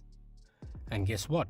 Some mythological examples of an alchemical wedding include Ardhanarishwara, Cupid and Psyche, and the Greek god, Phanes. I'm getting banned. His This dick brought is me out. to the speculation that the Primordial one in-game could also be the result of an alchemical wedding, given that we heard of this concept as chemical marriage in both Fontaine and now in Not KRAI. This made me speculate that the Primordial one is androgynous because it too was the result of an alchemical wedding, and that it had a male and female counterpart, with the female counterpart being Paimon. Paimon, who is described as a moon by an Aranara, has lots of moon symbolism on her outfit and is now confirmed not to be one of the three moon sisters, could be the moon, the White Queen, and the conscious referred in the alchemical wedding, while the Primordial one's male counterpart could be the sun, the Red King, and the subconscious. This also led me to believe that the reason why Paimon resembles the four shades in characteristics, and the reason why the four shades are all females with male demon names just like Paimon, is because they are not just four shining shades of the Primordial one, but more accurately, four shining shades of Paimon. It could also be possible that the reason why the Heavenly Principles is asleep because its male counterpart, who is the subconscious, is separated from the female counterpart Paimon, who is the conscious. And if the Heavenly Principles is indeed an AI from the twins' home planet as we suspect, then Paimon... Who is this we shit? Who is this we shit? As you suspect, buddy. I don't suspect that. Could also be part of that AI. Part of that AI whose task is to take the traveler on a journey with the Heavenly Principles as its final destination. Paimon being an AI would also explain why, despite being a creature that nobody has ever seen in Teyvat before, a flaw in that is like we can see where Celestia is at. Like, Paimon, just fly up there then and come check it out. Or go check it out for us real quick, Paimon. Go fly up there, see what's up there, and let us know. Like, what? Yo, let's take the Jade Chamber up there. Yo, we can fly through the sky in so many different quests. Why the hell aren't we flying up to Celestia and just, like, one-shotting this? Paimon is ironically the best guide of Teyvat. And if the ship, if she's supposed to, I mean, you could argue memories wiped, whatever, somehow, if it's supposed to be an AI. But if this is supposed to be the conscious part of our AI, of the Heavenly Principles being the AI of our ship, why the hell is she treating us like she doesn't know us? I don't know, Brett. I don't know, Brett. And as for the male counterpart, it could be Kevin Kaslana. Okay, yep, I'm done. I look, appreciate it, but I don't like completely comparing right to the other games. Who It's just often I'm goes not. by KK and is also mentioned in the twins' drip marketing. Moreover, Kevin's most powerful form has the same four-pointed star that we can see on Paimon's head. Not only that, the AI deity Araya made by Dr. May is a biocomputer made from the body of Kiana Kaslana. And interestingly enough, in Gun Girl Z, Kiana Kaslana's gender-bent alternate universe version is Kevin Kaslana. This means that the heavenly principles in Genshin could indeed be an AI or biocomputer like Araya formed by the alchemical wedding or union of Kevin Kaslana and Paimon.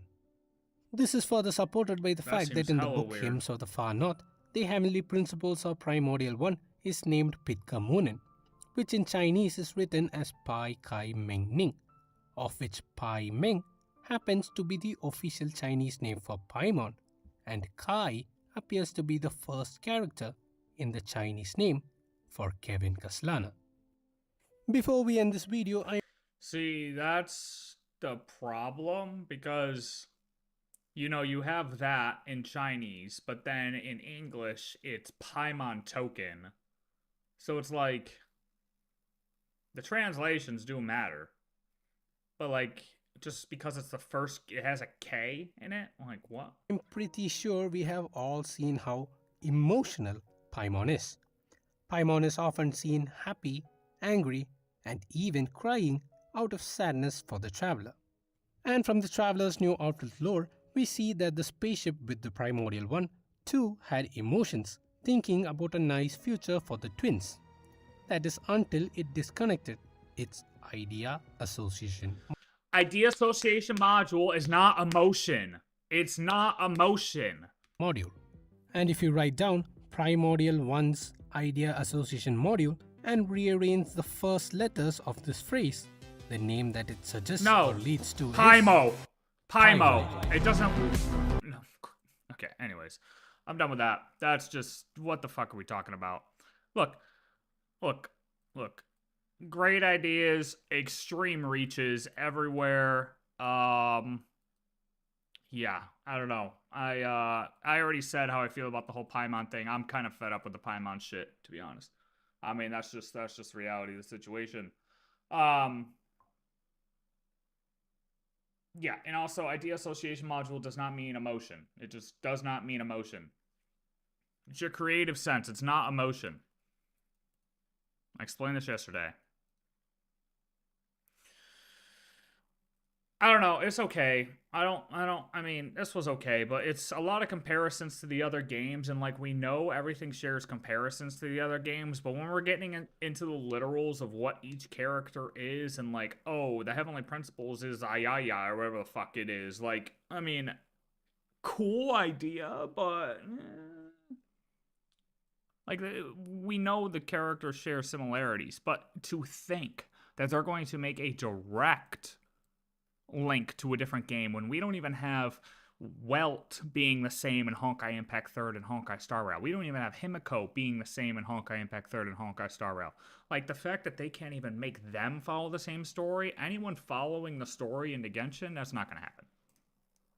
But overall decent. Overall decent video. I mean, general theory stands.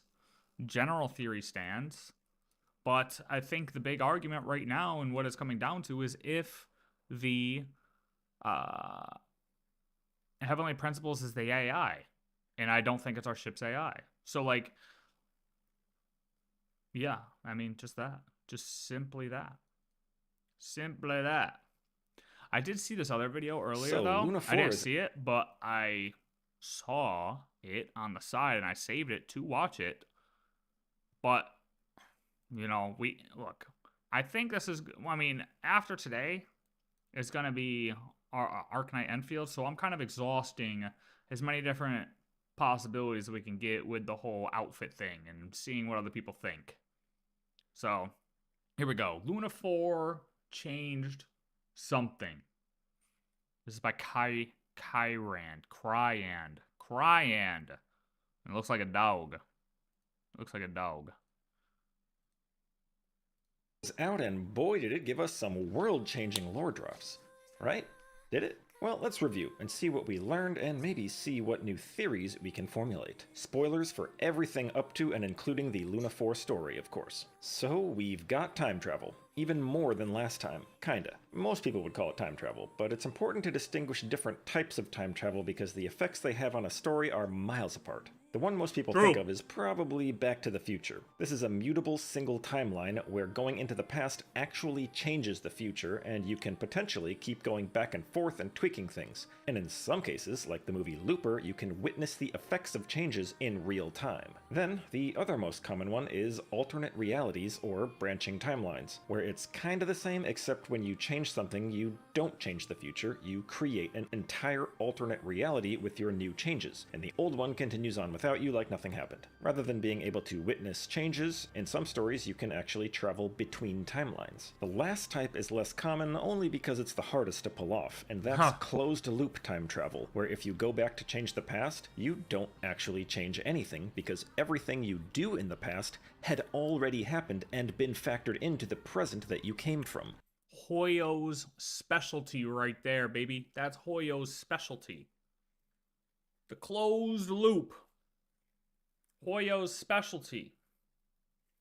Generally without you even realizing it. There are movies where it's literally the premise, and the characters use it to their advantage, like the movie Tenet, where a whole secret organization is built around utilizing closed-loop time travel. Another paradox that can arise is the bootstrap paradox, which is when you cannot trace an event back to a point of origin, because you just keep getting put back on the same time travel loop if you try. I remember the Ashikai video about the spaceship keys talked about that happening in Genshin, and this may or may not be another example, because I still don't know what caused the physical Columbina to be born 500 years.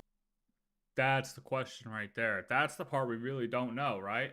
It's predicted that it could be some type of formation of the Primordial Sea, I believe, based on the things she says in her character story from what I've looked up. But we really don't know what caused her to be printed 500 years ago, where she came from.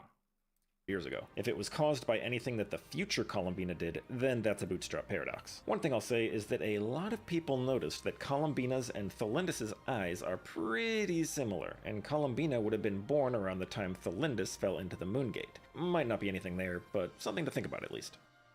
In any case, the time travel here is not something the characters have control over. We have the normal world, and then we have the prison world, the moon's reflection, where time flows backwards, and Columbina is only able to cross over at specific meeting points because she left a piece of her soul back in the normal world. The moon's reflection is also interesting to me because it's a prison created by Nibelung to contain the Moon Sisters. If you consider that these are beings with power over time, it makes perfect sense that a prison he creates to house beings that he also created would lock them not just to a point in space, but also to a point in time. To Rerir and Thelindis, they get stuck because it mostly ignores them. But for the Moon Sisters, including Columbina, it forcefully drags them back to that space and time, so they all meet up at the end. Or the beginning, rather. Then we're once again reminded of the 4 samsaras, or the 4 cycles, and the thought that there will not be a 5th one, implying Tevat isn't going to last much longer. That's all tied to the business of calculating the fate of the world using the world formula. But ultimately, the whole point of Traveler being a descender is that we can alter the fate of the world. Either way, I'm sure this won't become a main plot point until the final acts of the whole Tevat storyline. True. One thing that stood out to me was when Columbina met the Moon Sisters. When they described history, they clearly said that the Heavenly Principles wiped out Hyperborea before Nibelung got back to Tevat. Until now, I assumed that revolt started by the Voyager and the First Angel in Hyperborea was maintained through the War of Funerary Flame and they were all put down together. But now it seems like the timeline is that the revolt was ended 30 days after it started, and the sudden disaster mentioned in Records of Druyan was not the War of Funerary Flame, but simply the Heavenly Principles destroying Hyperborea. The big implication here is that the Voyager is not the second Descender, because the second Descender was involved in the War of Funerary Flame. So I guess it's just Nibelung after all. Yeah, it's Nibelung. Now let's talk about Dottore. He likely wasn't nearly as powerful as he was claiming, as he did not actually have the authorities of the 3 moons. Those were locked inside the Frost Moon. What he did have were 2 moon Marrows, which are basically infinite Kuvaki batteries, kinda like how the Gnosis are sources of massive elemental energy that a powerful enough wielder can draw upon. Dottore likely spent decades figuring out how to do just that, to the point that he could forge a 3rd Marrow out of the other 2. So he could use them to do a lot, but when Columbina pulled up with the true Trilune authority, Dottore had no chance. One thing some people wondered is why didn't the Shades step in to stop Dottore, since at the time they would be the only ones with power to rival him? Well, that's easy. Istaroth can see the future. She knew we were going to stop him, so she told the others to just sit back and watch the show. One of the most amusing parts of the Archon quest to me was Dottore trying to get us all to uninstall Genshin Impact. Bold move to have a character in the game and literally talk about how boring the daily gameplay grind is. There's a guy in Sumeru who pays me to jump on bouncy mushrooms, dude. You do not know the half of it. Moving on, we also got some lore on the Heavenly Principles themselves. Most of it we kind of... I literally said that while going through the quests. I was like, yo, they're basically just telling us to skip the game so we don't have to play it anymore. Like, what? Already knew, but the Moon Sisters gave us a little insight that the Heavenly Principles had a paranoia of people who seek power. So, reading into it, the Heavenly Principles probably came from a civilization that was destroyed, much like the Traveler, and the cause of that civilization's destruction was the people within it seeking power, possibly abyssal power, given that they seem to hate the Abyss the most. And they also didn't immediately try to conquer Tevat. They were chill for a little while. Possibly the catalyst that made the Heavenly Principles assume direct control was when they learned that Nibelung was specifically going to find more power to bring back, and that set off the alarm bells. The Heavenly Principles feared that this would lead to the destruction of Tevat just like their previous world, so they started taking matters into their own hands to prevent it. Let's get into some of the bigger lore implications of the ending. The moon is now inside the firmament. Wait, hold on. Wait, what exactly did he say here? Let me rewind that a little bit. Hold on. They seem to hate the Abyss the most, and they also didn't immediately.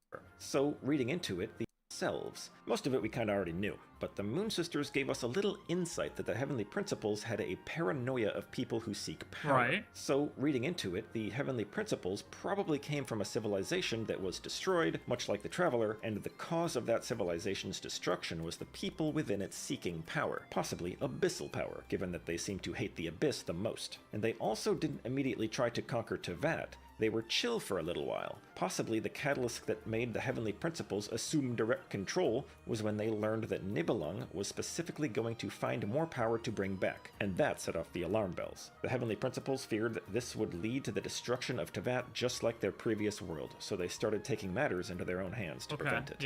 Yep. Let's get into some of the bigger lore implications of the ending. The moon is now inside the firmament, which lets us know just how massive the firmament is. It doesn't just envelop the planet, but it also extends so far that it encompasses lunar orbit as well. We get an actual view of the Tevat world map laid out on the planet, though all the parts we haven't visited are in shadow, so we don't get too much info there. Though we can see that the part of Tevat ruled by the Seven is only about half the planet, so the Ooh. Oh, did they drop the 3D model? Dark Sea is quite large. They did. They dropped the 3D model.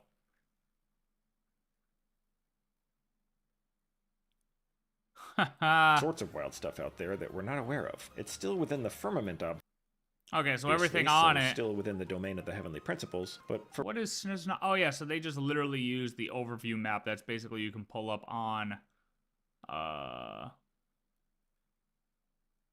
like the Genshin website. Yeah. And just plopped that in there. Nothing extra. But hey, at least we know Tevat is on a tilt. Now we know Tevat's on a tilt, just like Earth. For whatever reason, they did not include the Dark Sea in the domain of the Seven.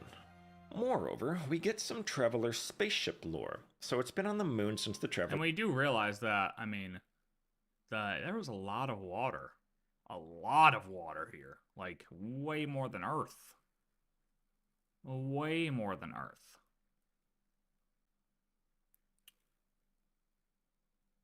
Woke up. Columbina thinks the Heavenly Principles did it, but it could easily have been Asmodee, since she's the one who intercepted the travelers afterward. She could have then moved the spaceship to get it off Tevat, because, as we'll discuss later, that spaceship is the most apocalyptically dangerous thing ever seen on Tevat. She may have also taken a look inside and discovered some things, and maybe that's what made her decide to abandon the other shades, and possibly even put the twins back on Tevat. So he thinks then, of course, Asmodee we have what you could call the big lore drop, which is that their spaceship did a quick flyby of Teyvat thousands of years ago. The Traveler thinks it's possible that the twin was dropped off at that time, and that's why they weren't in the ship when the Traveler woke up hundreds of years ago. According to Piero, the twin's first destination was Conria, but he could be wrong. That's just where the records of the twin and Irminsul begin. We were told that the twin came to Teyvat because the heavens responded to the summoning, but no one said the summoning happened in Conria. It could have happened thousands of years ago. It's a possibility, but we just don't know. The time that the spaceship did a flyby could have been while Nibelung was still here, before the Heavenly Principles got here, during the War of Funerary Flame, or any time up to the Archon War. That said, since it's confirmed that the ship visited Teyvat twice, thousands of years apart, who else do we know that visited Teyvat twice, thousands of years apart? The Voyager. After thinking about it, I don't actually think the Voyager is related to the twins, but you never know. Dude, when I was initially going through this, I said, what if there actually was a third person here? A third person. Yo, I said it to you, Radis. I texted it to you, but I quickly threw it down. I was like, what if there was a third person in the ship and it was the Voyager? So that slow flyby of Teyvat slowly flew by Teyvat.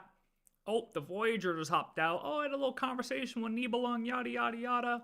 Oop, went back up into the ship. Like, hey, you guys chilling down here? What do you think? Like, this is the Voyager talking to Nibelung. There's a lot of shit out there, you know. What if, you know, we also help inhabit your planet? What do you think? And Nibelung was like, yeah, probably not, man. Look, honestly, like, us dragons are kind of chilling down here. This probably isn't the place for you. And so the Voyager, you know, went back up into our ship and, you know, we continued on. Until, you know, we kept going, and then we realized, you know what, fuck, nope, we gotta go back to that planet because there's nothing else out here. The Abyss has taken over everything else in the universe, and so that's when we ended up back in Teyvat. But I quickly threw that down because I forget exactly what I said to you, Radish. What did I say to you about the Voyager and why that? I want to see exactly what I said to you because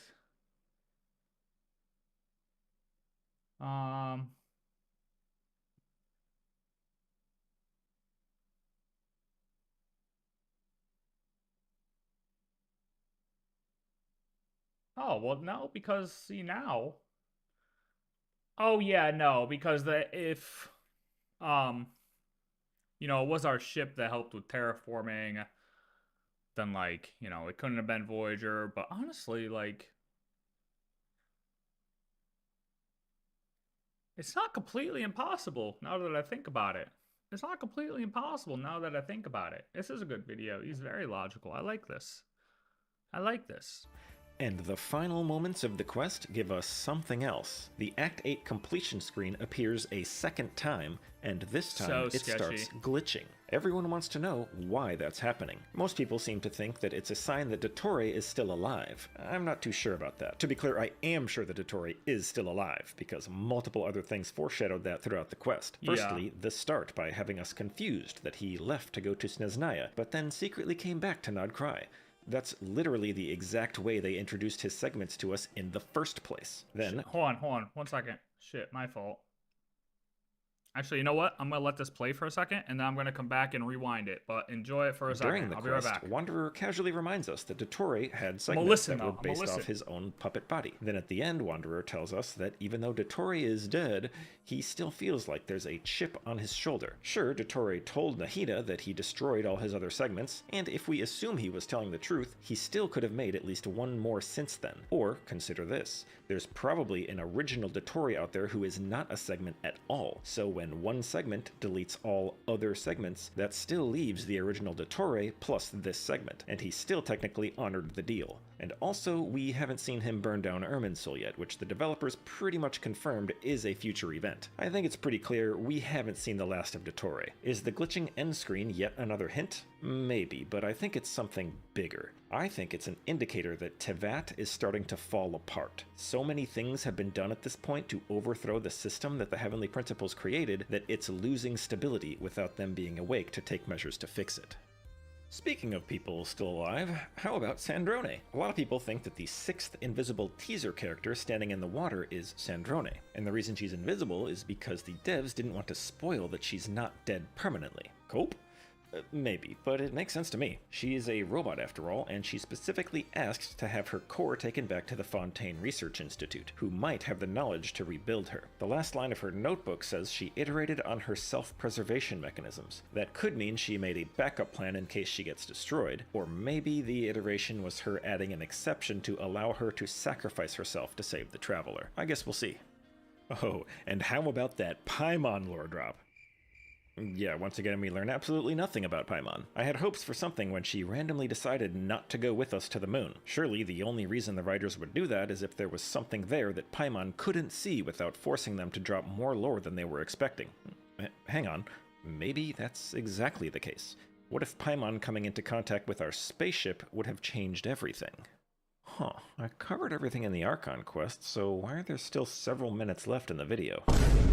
Let's get to the actual biggest lore drop in the entirety of KRAI, if not the whole game up to this point.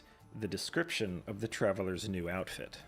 Where do I even begin? Let's start with what we learn about the Traveler's spaceship. It is an ark containing the genetic data of humanity from their homeworld. The ship also has the technology to terraform not only an entire planet, but seemingly an entire solar system to support a new human civilization. Its mission was to find a world with enough potential that civilization could be re-established before destruction caught up, which likely means the Abyss, which destroyed their original world. Last but not least, the ship was being piloted by a sentient AI, with its own physical body because it talks about disconnecting an idea association module and laying the twins' outfits on their stasis pods. But that...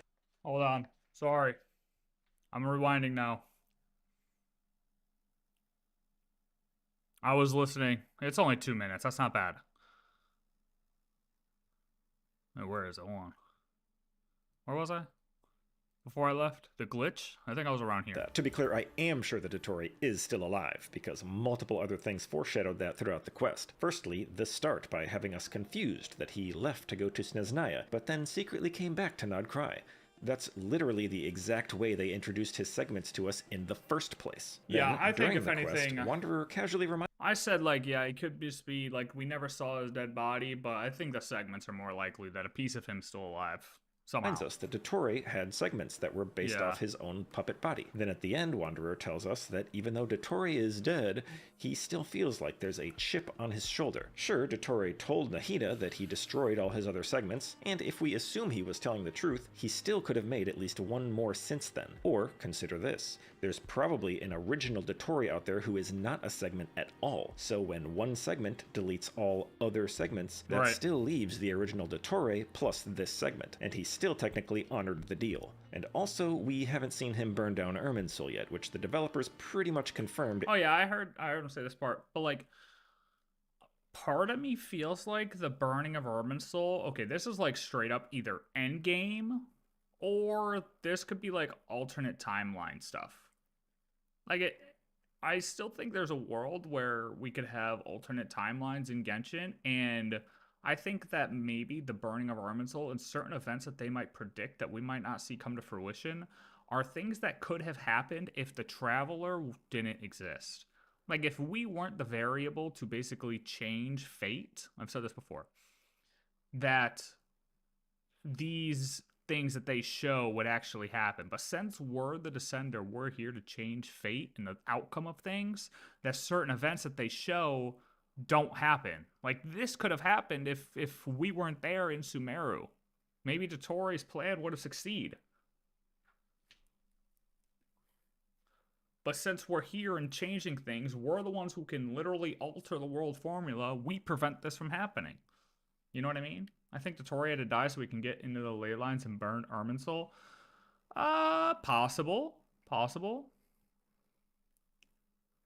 You remember the lines mentioned before burning? Off the top of my head, no. Is a future event. I think it's pretty clear. This conversation with Doctor and wait, before burning. This was way long ago, though. We haven't seen the last of Dottore. Is the glitching end screen yet another hint? Maybe, but I think it's something bigger. I think it's an indicator that Teyvat is starting to fall apart. So many things have been done at this point to overthrow the system that the Heavenly Principles created that it's losing stability without them being awake to take. I would look at this as like the extrapolations of Amphorius. Like so many extrapolations happen, and we really don't know. Like Renee is talking about 4 cycles, but the extrapolations on Amphorius were all without a descender, or in that case, deliverer, right? But now, since we're the descender and we're changing the world formula, basically imagine if Fane's Primordial One is some type of AI, not our ship's AI, but any form of computer system, right? Any type of computer system. And it's just leaving the stuff on autoplay while he's in slumber, while he's asleep. It's basically like, oh yeah, just run this script and let it go. But now we're coming in and injecting code basically into his script and could be corrupting the overall script enough to have it start bug it out. Certain things aren't able to happen now because we altered it. That makes sense. I like this. This is a good video. I like this guy. This is the first time I'm watching one of his videos. I like this guy.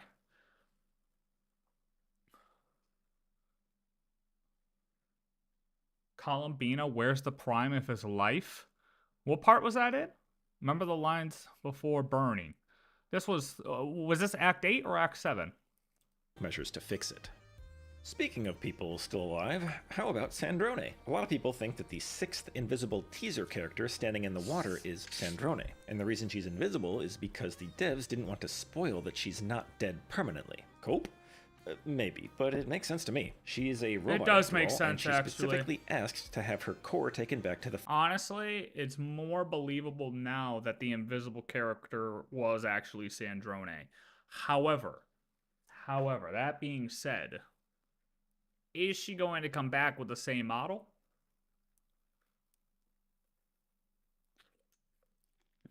In the Winter Lazo? I'll have to relook at that. What are you talking about in that video? Yeah, no, in that video, I'd have to go watch it again to remember the exact line. Fontaine Research Institute, who might have the knowledge to rebuild her. The last line of her notebook says she iterated on her self-preservation mechanisms. That could mean she made a backup plan in case she gets destroyed, or maybe the iteration was her adding an exception to allow her to... Where's the segment in the prime of his life? That's what it was?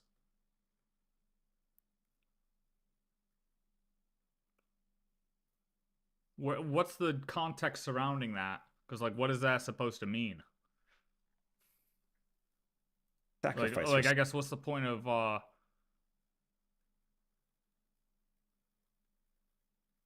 yeah. Self to save the traveler. I guess we'll see. Oh, and how about that Paimon lore drop? Yeah, once again we learn absolutely nothing about Paimon. I had hopes for something when she randomly decided not to go with us to the moon. Surely the only reason the writers would do that is if there was something there that Paimon couldn't see without forcing them to drop more lore than they were expecting. Hang on, maybe that's exactly the case. Hey, look, I'm just gonna say I said the same thing. It's like, oh, Paimon goes with us everywhere. Especially the fact that she just left us and was so sad to watch us leave her side, even though, I mean, we did get kidnapped, but she was so sad. She wants to go with us everywhere. Why is she willingly not going to the moon? What if Paimon coming into contact with our spaceship would have changed everything? Huh, I covered everything in the Archon quest, so why are there... And while that's true, that would imply that Paimon knew something was on, or like Paimon would know that coming into contact with the spaceship would have triggered something. So if this is true, that's the reason why Paimon consciously did not go to the moon, that means Paimon knows everything and never lost her memory. If she's supposed to be part of the AI and she knows and she's been lying to us the whole time. There's still several minutes left in the video. Let's get to the actual biggest lore drop in the entirety of KRAI, if not the whole game up to this point. The description of the Traveler's new outfit. Sure seems like it now. Where do I even begin? Let's Here start we with go. what we learn about the Traveler's spaceship. It is an ark containing the genetic data of humanity from their homeworld. The ship also has the technology to terraform not only an entire planet, but seemingly an entire solar system to support a new human civilization. Its mission was to find a world with enough potential that civilization could be re-established before destruction caught up, which likely means the Abyss, which destroyed their original world. Last but not least, the ship was being piloted by a sentient AI with its own physical body, because it talks about disconnecting an idea association module and laying the twins' outfits on their stasis pods. But that's just the spaceship itself. What we learn about its journey is also very interesting. It mentioned that it passed by a world that was reduced to a husk of molten rock by a nearby supernova. It stays just long enough to calculate when the destruction happened, and discovered that the supernova happened on the exact year that the twins were born. It then reinforces the radiation resistance of the twins' clothes after opining that, of course, that's all just a coincidence. So that's an interesting thing to mention. We just learned that the ship did a flyby of Tevat, and here we have a description of a dead planet that the ship did a flyby of. And if there really is no connection between the birth of the twins and a supernova, why even mention this? Time for some theory crafting. Before he starts, I already put my prediction as to why this was brought up. It was brought up to prove that coincidences in the universe are actually just coincidences. And that it's to show that the things happening in Tevat from the heavenly principles doesn't match things that happen naturally in the universe. They're opposites. It's literally showing the opposites of natural effect and forced effect that the heavenly principles is destroying Tevat. It's to show that the universe, coincidences are just coincidences. And that the natural order of the universe is always the natural order of the universe. The twins are always associated with stars. Suns are the ones that can go supernova. What's the sun? What's a sun? A star? Yeah. It's saying that the what is your point there? It's saying that the planet got hit by a sun going, or a star going supernova. A supernova 5 or 6 years light 5 or 6 light years away could damage the genetic vault.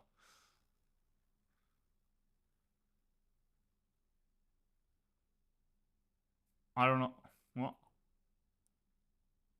Twins and a supernova, why even mention this? Time for some theory crafting. First, is that planet Tevat? Let's assume yes, because 100% why yes. else mention it? Why did it look like a dead husk? That's probably what the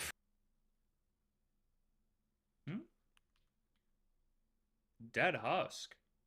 What does he mean by that? There's lights on. Because why else mention it? Why did it look like a dead husk? That's probably what the firmament looks like from the outside. Then again, we've seen the firmament from the outside, but it's kind of hard to definitively say what it looks like from this angle. But we're in the firmament. Hold on. He's not cooking. Between the sunlight and the hole taking up half the screen. But if the planet is supposed to be disguised, making it look like a desolate rock is a decent disguise. It doesn't look desolate. There's lights on. Leeway and Mondstadt had lights on. You can see them. And we're also inside the firmament. Next question. Why did it say it was destroyed the same year the twins were born? Likely the heavenly principles would have had to specifically design the firmament to return that result when scanned. So the real question is, why did the heavenly principles choose that date? Anyway, enough setup. Wait, what? Had to specifically design, but it's kind of hard to... If the planet is supposed to be disguised, why did it say it was destroyed the same year the... We're in a quick calculation on when the event had occurred. Radiation.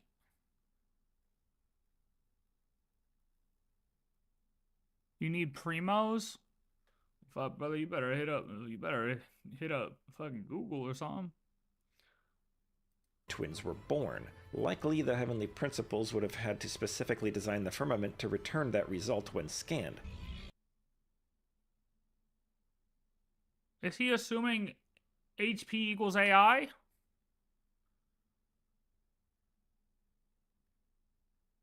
Heavenly principles would have had to...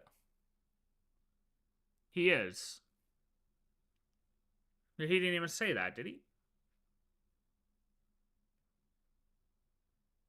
Principles would have had to specifically design the firmament to return that result when scanned. Design the firmament to return that result when scanned? I'm so confused what he's saying here. So the real question is, why did the heavenly principles choose that date? Anyway.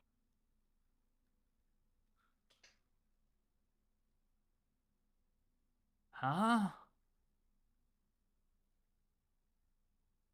Wait, enough setup. Let's propose a theory. Actually, as I was working through this... Am I slow in the head? What is he saying?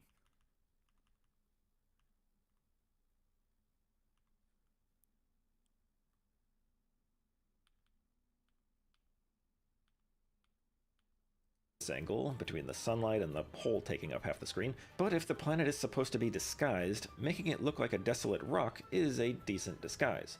Next question. Why did it say it was destroyed the same year the twins were born? Why did it say it was destroyed the same year the twins were born?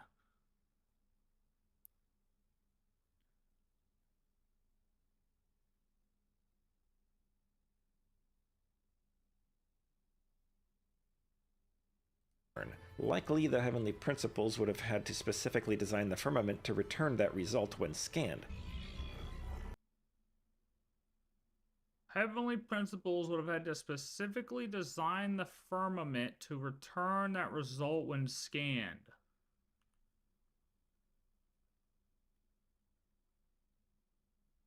Huh?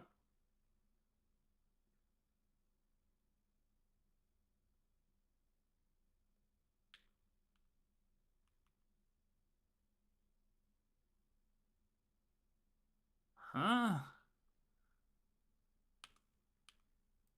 So the real question is, why did the heavenly principles choose that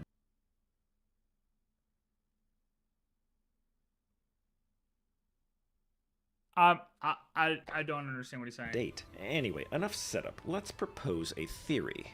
Actually, as I was working through this theory, I fell into a rabbit hole so deep that I need to go back over every piece of world lore to see Is he assuming that the planet we scanned was Tevat?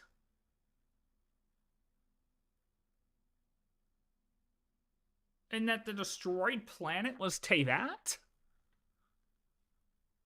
if I'm crazy, and that would delay this humble Archon Quest review video by weeks at minimum. So for the end of this video, I'll just give my initial thoughts so that other lore enjoyers can help look into it, and if I end up finding the truth of this world, I'll have to make another video. If you don't hear from me again, then I was crazy and my theory's dumb. Either way, don't hold your breath, because that's the kind of video that will take me a really long time, if I even make it at all. But anyway, here's the Cliffs Notes. The Heavenly Principles, Phanes, was from another Ark ship from the same civilization as the Traveler. Specifically, Phanes is the AI of that ship. I've heard some people say it's the AI of the Traveler's ship, but at the moment, I'm thinking it was a different one. Phanes... I'm on board with this. Okay, I can get on board with this. I can 100% get on board with this. Surveyed Tevat for a while before deciding to terraform it for humanity. Those poor dragons were no match for a spaceship that can terraform an entire solar system. They say the first war lasted 40 years, but I doubt it was a war at all. It was just an extermination as the terraforming process did its thing, and the dragons either adapted or died. They also say that Phanes was birthed from an egg, and the eggshell made the firmament. Well, the egg is probably how they would see that spaceship. I think if our ship was going through... I mean, we can probably assume that they weren't just flying aimlessly through space, right? Or whatever navigation system that our spaceship had, it wasn't just flying aimlessly through space. They must have, most likely, if they had the power to do this, had some type of roadmap of potential galaxies. I mean, dude, look at us right now, real life. We can see planets light years away that have the potential to harness human life right now.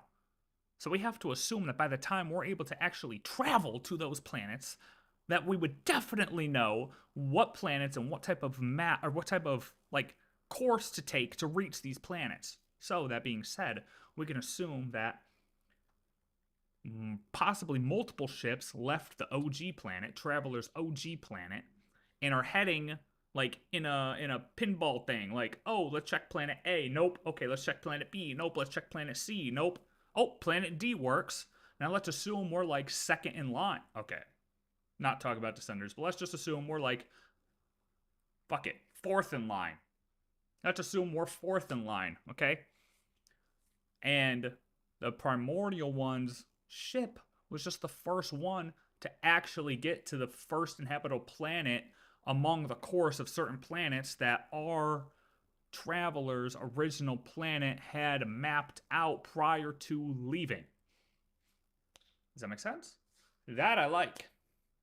So, Primordial 1 is actually possibly our same civilization, but a different ship, a different AI. Maybe. Obviously, always a maybe, but this I like. And part of the terraforming process is the spaceship disassembling itself into various other advanced components that build all the things needed for the civilization, including a protective shell to hide it from the abyss. And the initial people were born from the genetic vault on Faney's ship. What happened to the sleep? Because we can't assume that Faney's, well, I don't, is it, do people say Faney's? I just say Fanes. I mean, I don't like, I mean, I like Fanes, but whatever. Fuck, now I lost my train of thought. Oh, genetic vault. That if it was the OG ship, the first ship to actually make it here, then, he's still part of, like, our species. So his genetic vault would have matched our genetic vault, and therefore that's why the humans all look the same. Or, well, the people on the planet look like us. We look like them. Possibly. You know? And it could, honestly, too. Think about it. If we had a course set up, right? Let's go back to what I just said about how we're pingballing to multiple planets, right? To test it. Assuming that their civilization had this all mapped out. Boom, boom, boom. Okay, that's planet D, right? Look, it's time. Paint.exe. This is my point, okay? Here we go. This is the OG planet. This is Traveler's planet. Okay? And it's being destroyed. There's volcanoes and it's smoking. Right? It's fucking dying. Okay? Now, what happens is you get multiple... We get multiple ships. These are the spaceships, right? Okay. And then these are other planets in the solar system, or in the universe. Okay? This one is Teyvat.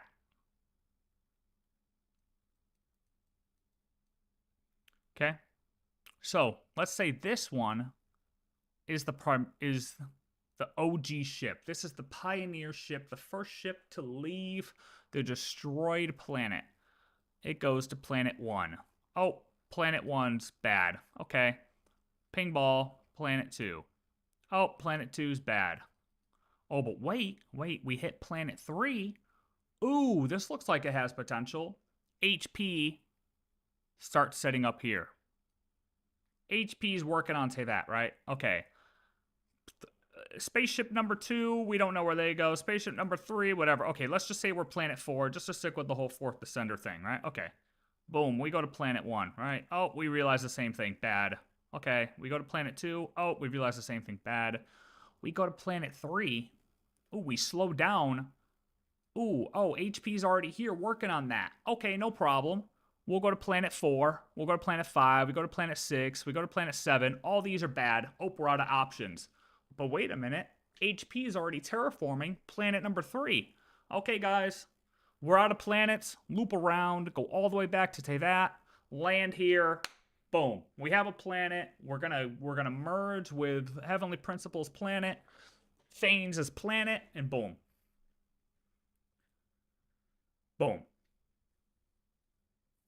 You know what? I think this might hold some weight. Sit on that for a minute. Sit on that for a minute.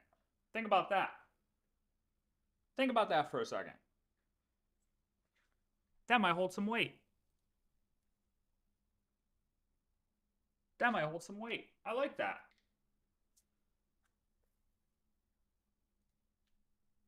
Hold on.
Bro, you know what I need to get?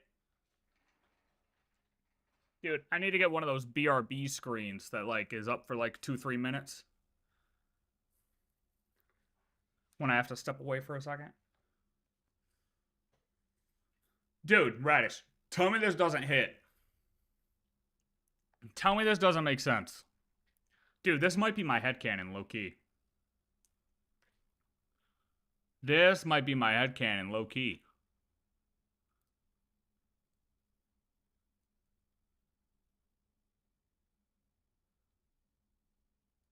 I think this makes a lot of sense.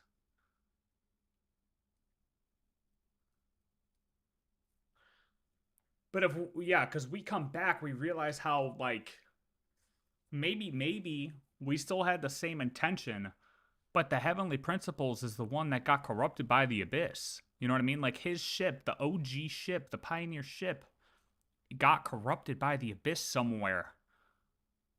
You know? So when it landed in Teyvat, it still had the same intentions that our ship would have had, But he landed and is corrupted, which is why he went fucking crazy and just started nuking people. So we come in to basically take over what he's doing. Because he's not doing it right.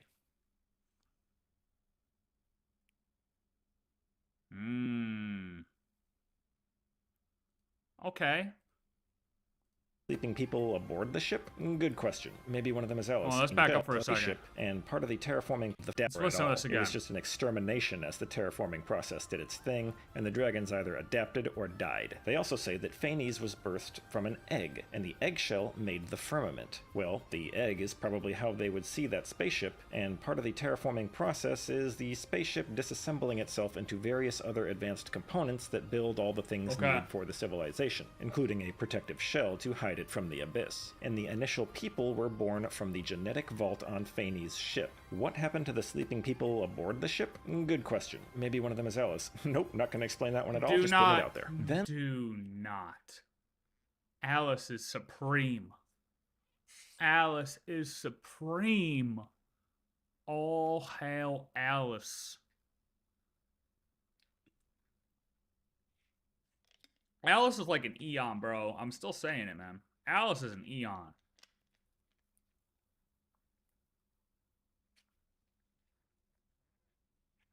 the War of Funerary Flame happens, and humanity is nearly wiped out. Phanes needs more genetic data to repopulate. One way or another, along comes another Ark spaceship. Phanes hacks its systems, steals its genetic vault, and maybe the twin as well, I don't know, I'm just spitballing at this point. Screws with the ship log so that its occupants are none the wiser, and wipes it all from the memory of the ship's AI. But, unbeknownst to Phanes, the Traveler's ship AI was... Wait, what did he just say? He distracted me with Alice. And humanity is nearly wiped. Next ship. What? Maybe one of them is Alice. Nope, not gonna explain that one at all, just putting it out there. Then the War of Funerary Flame happens, and humanity is nearly wiped out. The day the heavens collapsed and the earth was rent asunder. Our ancestors and our ancestral land fell into this place during that conflict. Phanes needs more genetic data to repopulate. One way or another, along comes another Ark spaceship. Phanes hacks its systems, steals its genetic vault, and maybe the twin as well, I don't know, I'm just spitballing at this point. Screws with the ship log so that its occupants are none the wiser, and wipes it all from the memory of the ship's AI. But, unbeknownst to Phanes, the Traveler's ship AI was clever enough to leave a clue that something happened on this world, and it needs to be revisited, and that clue was recording the date of its destruction to be the twins' birth. The problem is, I see where he's going with this, and if I would have watched this yesterday, I would have been like, definitely not, because of the fact that I thought we had landed 100% 6,000 years ago with at the time that the Hyperboreans were here. But that's not necessarily true. But also, still with where he's going with this, is we have no idea when our ship came close to Teyvat. We have no idea if it got close to Teyvat and slowed down during the War of Funerary Flame. That's taking this huge assumption that that's just so happens to be when we got here and slowed down.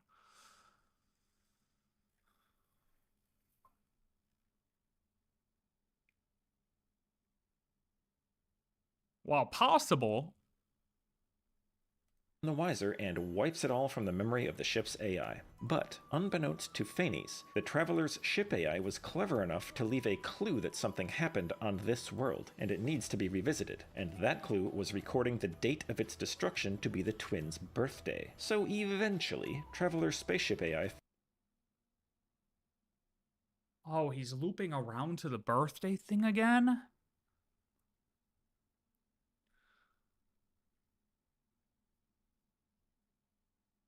Yeah, I have Columbina. Maybe the birthday of the twin is when the HP started to feel erosion? But this is... No, this is like saying that the planet got fucking destroyed by a supernova at this time. Like, this is literally the opposite of what the ship was looking for.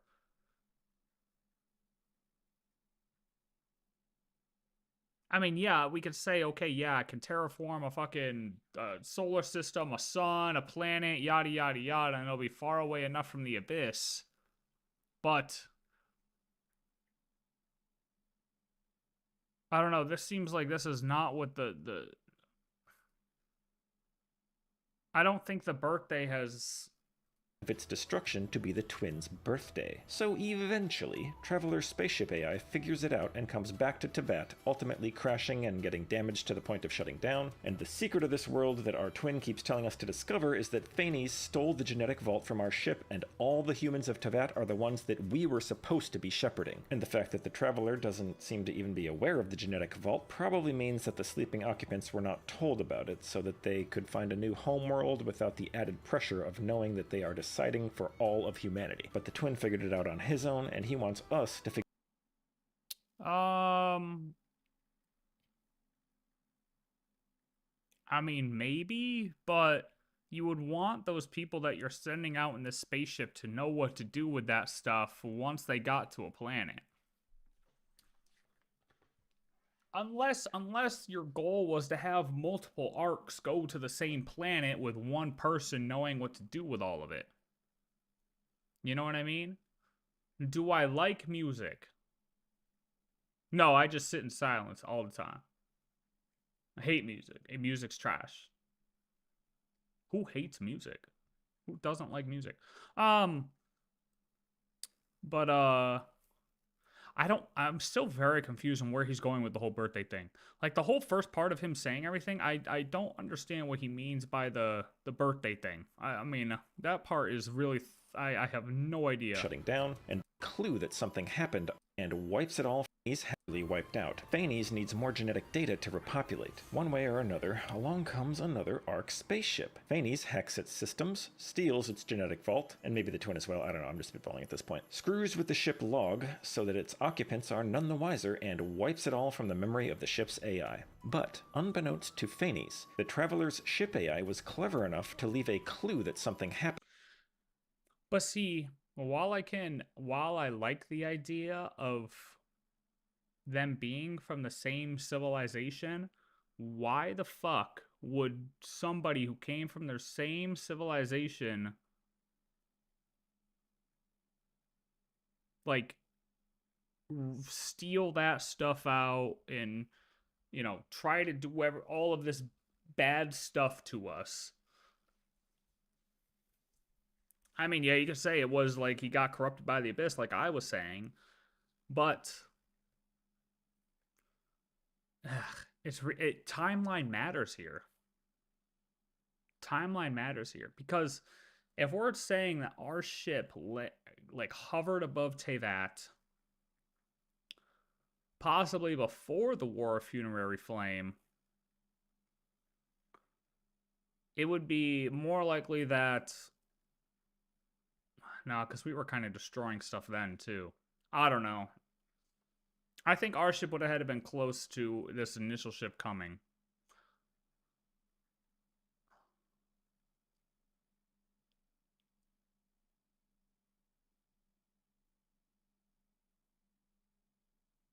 I don't even know. Yeah. On this world, and it needs to be revisited. And that clue was recording the date of its destruction to be the twins' birthday. So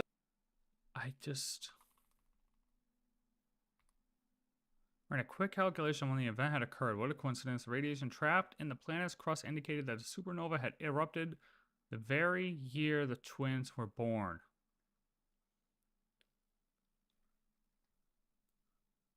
I don't get, honestly, yeah. I can't even think about it anymore because I have no idea. Figures it out and comes back to Teyvat, ultimately crashing and getting damaged to the point of shutting down. And the secret of this world that our twin keeps telling us to discover is that Phanes stole the genetic vault from our ship, and all the humans of Teyvat are the ones that we were supposed to be shepherding. And the fact that the Traveler doesn't seem to even be aware of the genetic vault probably means that the sleeping occupants were not told about it, so that they could find a new homeworld without the added pressure of knowing that they are deciding for all of humanity. But the twin figured it out on his own, and he wants us to figure it out on our own. Also, Paimon is our spaceship's AI. That's why the writers didn't let her go to the moon, because she would have regained full memories and power if she was allowed to interface with the ship. The sleeping occupants of each ship might not have known about the AI either. I don't know. I mean, like I said, if that's the case, Then Paimon made the conscious decision to not go to the ship, which means she knows that interacting with the ship would reveal these things, which means she knows everything and she's playing dumb. Which means we're getting played by Paimon this whole time. I don't know if I'd like that. I don't know why she decided not to go to the ship. So I can agree that it is definitely suspicious and that this makes sense.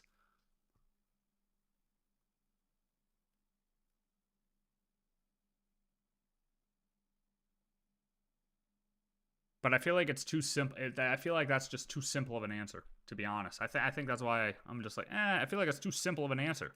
Also, Paimon didn't go because she's obviously the ship's AI, so like, yeah, but I do say sometimes the answer is right in front of us. I do say that. Descender is probably someone from our homeworld, and the special thing that makes them a Descender is that they have authorization to command the spaceship AI, including Phanes, if they find out what it is, which would effectively let them control the world. Yeah, but Nibelung's a Descender. Phanes doesn't want that to happen, but it also can't kill them because it was designed to serve them, unless they pose a direct threat to the world, like the third Descender did when they tried to open the gates to Pohola, aka the Abyss, and the second Descender did when they waged a war, which would mean the second Descender wasn't Nibelung, and instead was someone we've never heard of. And the twin isn't a Descender because only one person per ship can have full control of the AI, and it happened to be the Traveler. Oh, and the thing about 4 cycles or samsaras and the world formula, that's probably a reference to the fact that all human genetic vaults are now used up, so no new humans can be created if the existing ones start dying off again. Now this is something right here.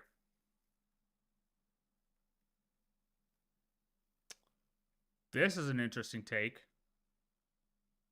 All the human vessels have been used up. That's an interesting take.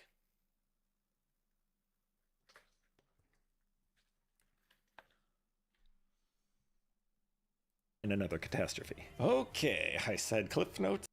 That's an interesting take right there. Never heard of. And the twin isn't a Descender because only one person per ship can have full control of the AI, and it happened to be the Traveler. Oh, and the thing about 4 cycles or samsaras and the world formula, that's probably a reference to the fact that all human genetic vaults are now used up, so no new humans can be created if the existing ones start dying off again in another catastrophe. No genetic vault backup. I like this. I do like this. But at the same time,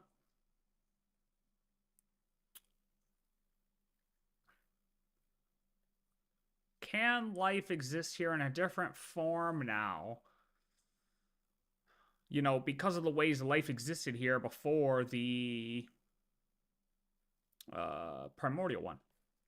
Before HP. Life was here before HP.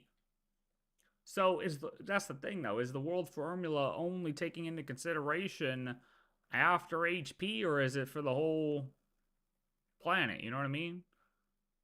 Like, because there's life here without the HP.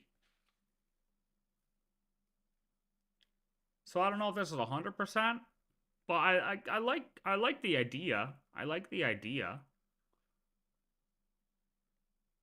Okay, I said cliff notes, and that's the cliffs notes. In order to actually support any of that with evidence, like I said, I'm gonna need to do some more research, and I might ultimately find out that I'm just being stupid, but maybe not. Either way, I hope— Yo, honestly, respect, bro. Honestly, respect, because this is me a lot of the time. Like, bro, the fact that he even cut himself off, and I don't understand the whole birthday thing, but the fact that he, like, paused himself to look into it more, but still wanted to put out the video— I like it, because that's literally what I sit here and do. I watch these videos and then give my input and change my mind while I'm watching the videos. So you know what? You found all this interesting, and maybe it helps you come up with some theories of your own. Exactly. But I think it's time to wrap this video up and start planning the next one. Thanks for watching, and feel free to subscribe if you like what you see. Nah, this dude's dope. This dude's dope. I like his video. While that one part did get confusing, I fuck with this guy.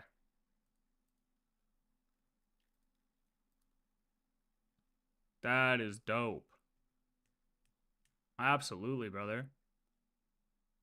Absolutely.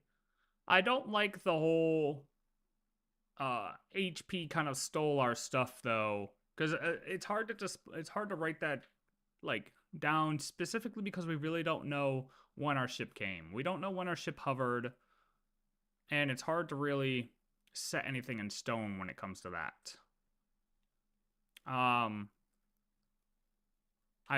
honestly, I like my idea. There are multiple arcs. Arc 1 bounces to multiple planets, which is the HP. He lands on Teyvat and starts terraforming.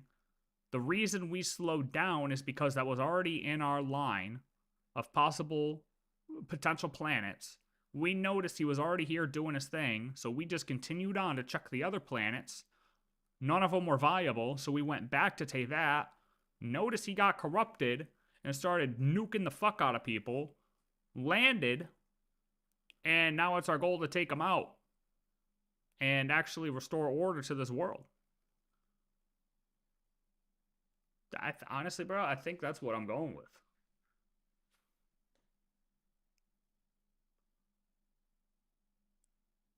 I think, yeah, I'm gonna lock this in. This is locked. This is locked.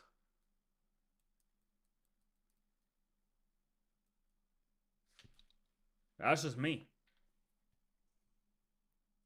Out of everything, to me, this makes the most sense. Until I find a reason to argue against it in about an hour. But for right now, it's locked.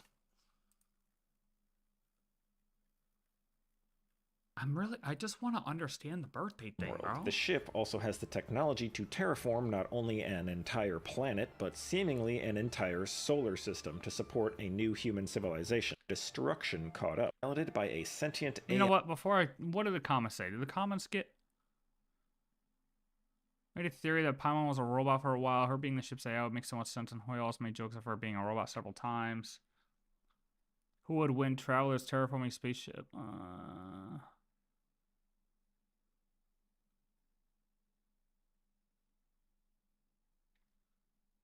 The AI terraforming Teyvat thing makes so much sense when you think about why the Traveler can use all the elements of the world that was designed for them to have authority over and maximum compatibility with. And Albedo confirmed the elemental energy is like light through a prism theory.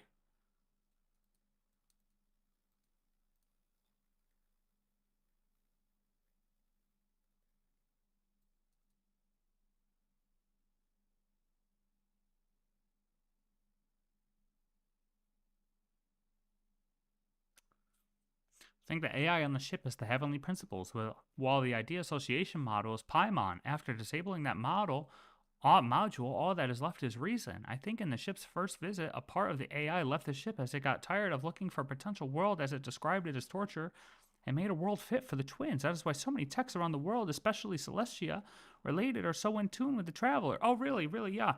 So the AI left the ship because it got tired of looking for a potential world because it was torture, but it left the ship, but then continued to send the twins on a torturous journey. Yeah, honestly, that makes sense. I'll leave, torture the twins even though they're asleep. Hell yeah, brother.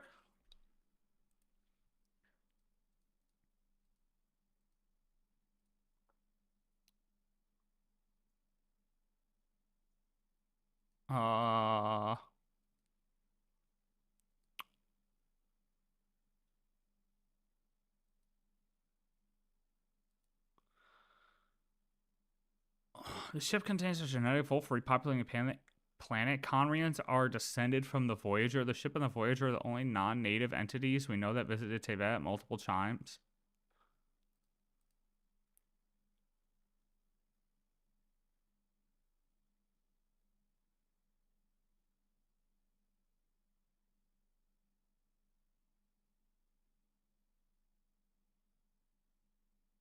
I just want to see if anyone mentions the fucking birthday thing, bro.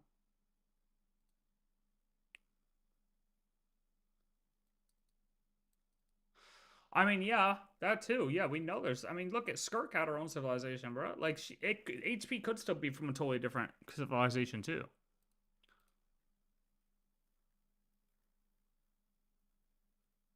And Skirk also looks like us.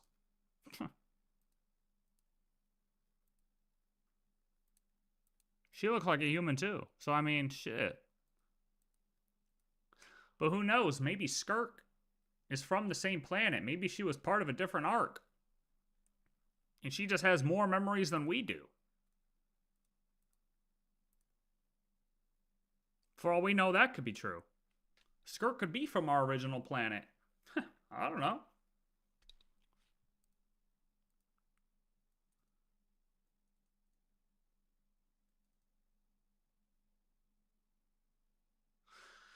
Like I said, I mean, obviously the hot thing is going to call Paimon AI right now, but while it is possible, I'm not buying into anything.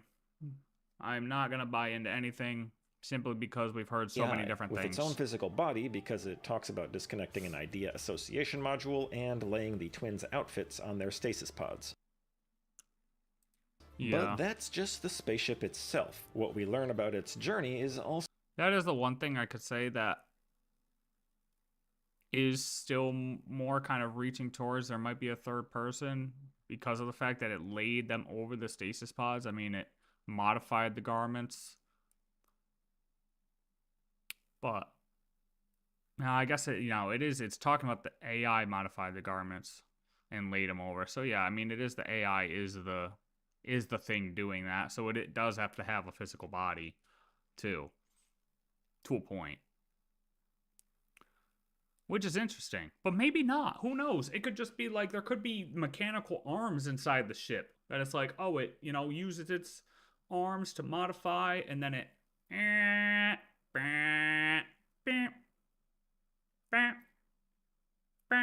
drops them over the stasis pods.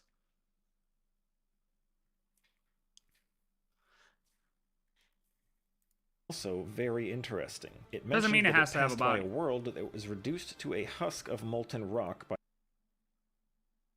a nearby supernova. It stays just long enough to calculate when the destruction happened, and discovered that the supernova happened on the exact year. Planet they passed was never a destination since the star had already entered its twilight. Its biosphere and atmosphere had been utterly destroyed.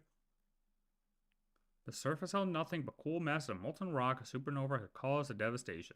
Several weeks and months, intense heat and light had marked the star's final billions. After that, it had been reduced to a cold, dim dwarf.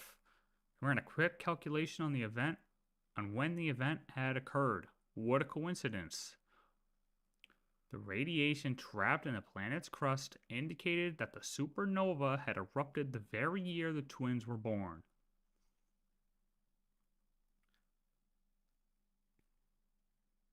A planet that was never a destination. Since its star had entered its twilight. That the twins were born. It then reinforces the radiation resistance of the twins' clothes after opining that, of course, that's all just a coincidence. So that's an interesting thing to mention. We just learned that the ship did a flyby of Tevat, and here we have a description of a dead planet that the ship did a flyby of. So yeah, I think he's saying that he thinks the planet that got destroyed in the supernova is Tevat.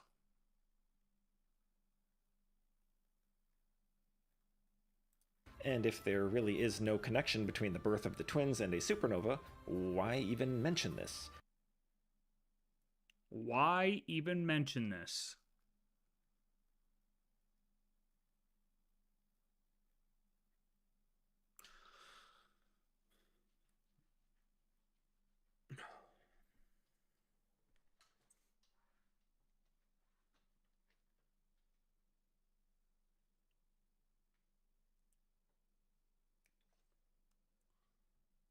I'm just trying to follow his line of reasoning here. Maybe the planet that passed by is important. That might be the actual destination or goal. No, but it was never a destination, since its star had already entered its twilight.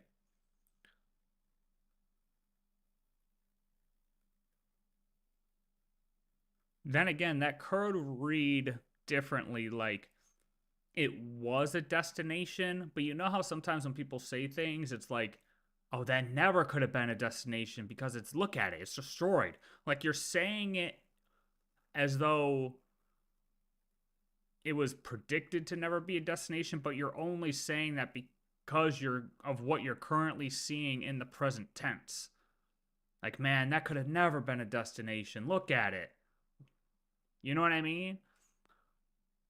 So, like, it could have been, but the way it's written here makes it sound like it never was, but it actually was. Maybe Chinese translation would help with that. Because that could be a translation thing. The actual plan was scratched off when you go to... The goal is to find the star. You can't find planet. You need to find a star that support life. Well, yeah.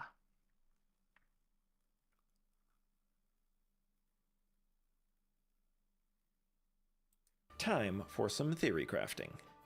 First, is that planet Tevat? Let's assume yes. Oh. He is saying is that planet Tevat. Dude, bad picture to show. Literally, when this popped up, bro, I literally thought you were talking about this. I literally thought you were talking about the one we're staring at here. I didn't realize you're... Fuck me, dude. I think because I paused it here. I think because I paused it, so I didn't link the two together, but you're literally saying, is that article, or is the clothing talking about, is that planet Tevat? Between the birth of the twins and a supernova, why even mention this? Time for some theory crafting. First, is that planet Tevat? Let's assume yes, because why else mention it?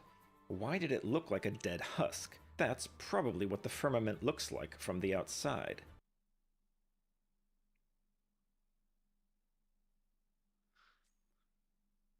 Then again, we've seen the firmament from the outside, but it's kinda hard to definitively say what it looks like from this angle, between the sunlight and the hole taking up half the screen. But if the planet is supposed to be disguised, making it look like a desolate rock is a decent disguise.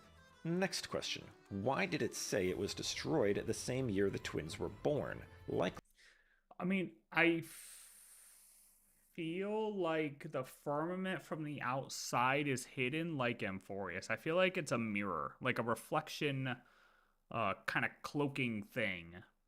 You know how you can, like, make yourself appear invisible through, like, a mirror if you put a mirror in front of you and then put it towards another mirror, or whatever, however the fuck you do it? I don't know.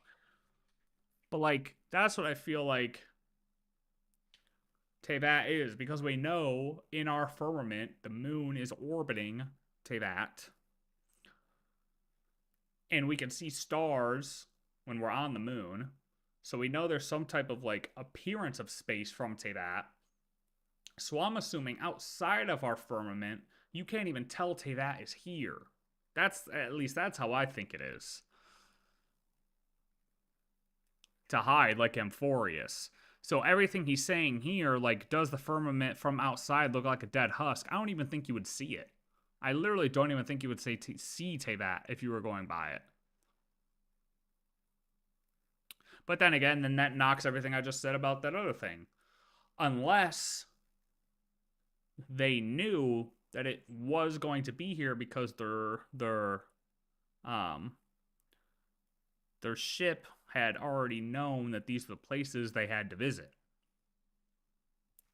So that's why it slowed down. Ooh, what about that? What about that? It slowed down here. Maybe they didn't even know the Heavenly Principles was here. But it slowed down here because it's like, wait a minute, there should be a planet here. You know, like, there should be a planet here, but we can't even see it. Like, it's just not here. Like, it's a firmament, right? It slows down. But, like, why can't we see it? And maybe they loop it for a second, you know what I mean? Like, huh. It's invisible. All right, well, I guess this place maybe got destroyed? Okay, continue on. And then they came back and realized, hold on, let's try this place again. And then they maybe got too close to the orbit and crashed into it.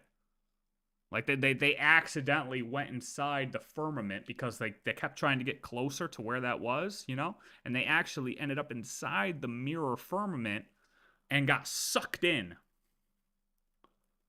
to the planet then, after they got inside the firmament.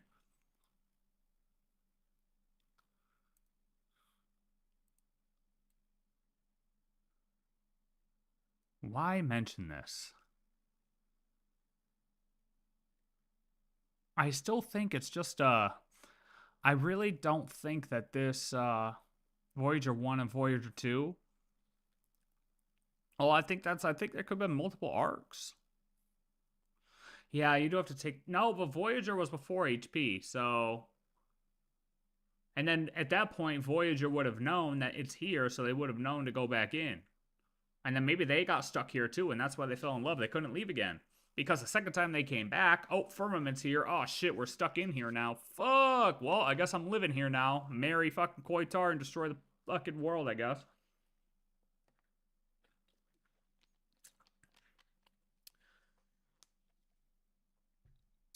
I mean, it is a good question as to why to mention this. Because when I read these two lines, when I read this, I asked the same thing.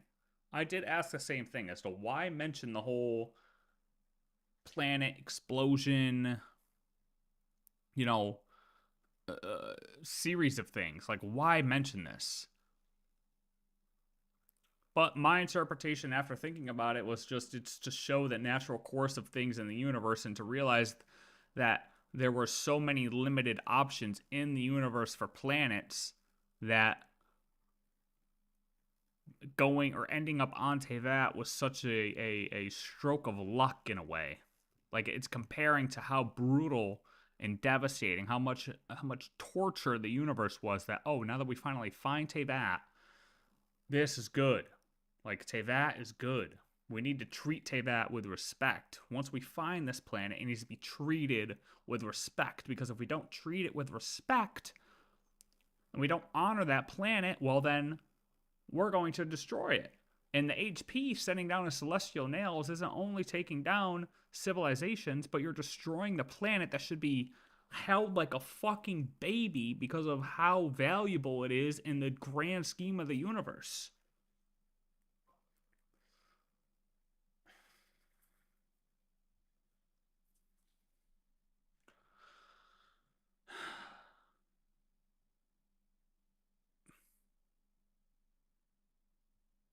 I mean, that's just my take with it. I mean, no one would celebrate their birth by burying an entire world with it.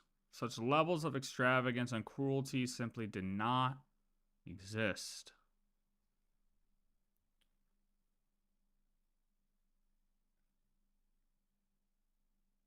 To be honest, even us doing space exploration is a shot in the dark. I mean, yeah, bro. Of course, that's all just a coincidence. So that's an interesting thing to mention.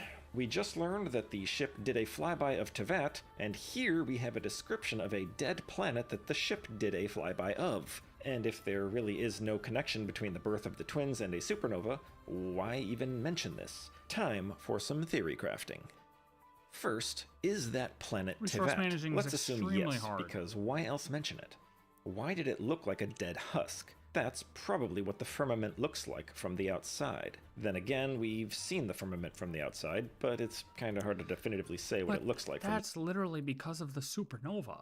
Like, this angle, between the sunlight and the hole taking up half the screen. But if the planet is supposed to be disguised, making it look like a desolate rock is a decent disguise. Next question. Why did it say it was destroyed the same year the twins were born? Likely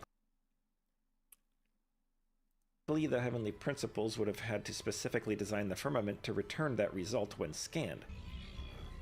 So the real question is, why did the Heavenly Principles choose that date? Anyway, enough setup. Let's propose a theory.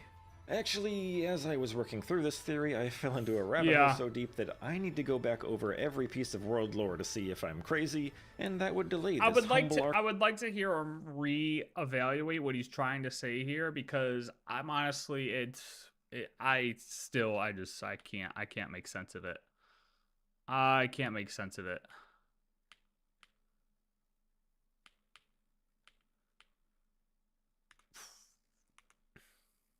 I'll say it's the AI of the Traveler's ship, but at the moment, I'm thinking it was a different one. Faint war dragons were no 40 years, but I doubt it was a war at all. It was just an extermination as the terraforming process did its thing, and the dragons either adapted or died. They also say Firmament could have been designed to protect Tevat from the sun, an extra layer of atmosphere type of thing.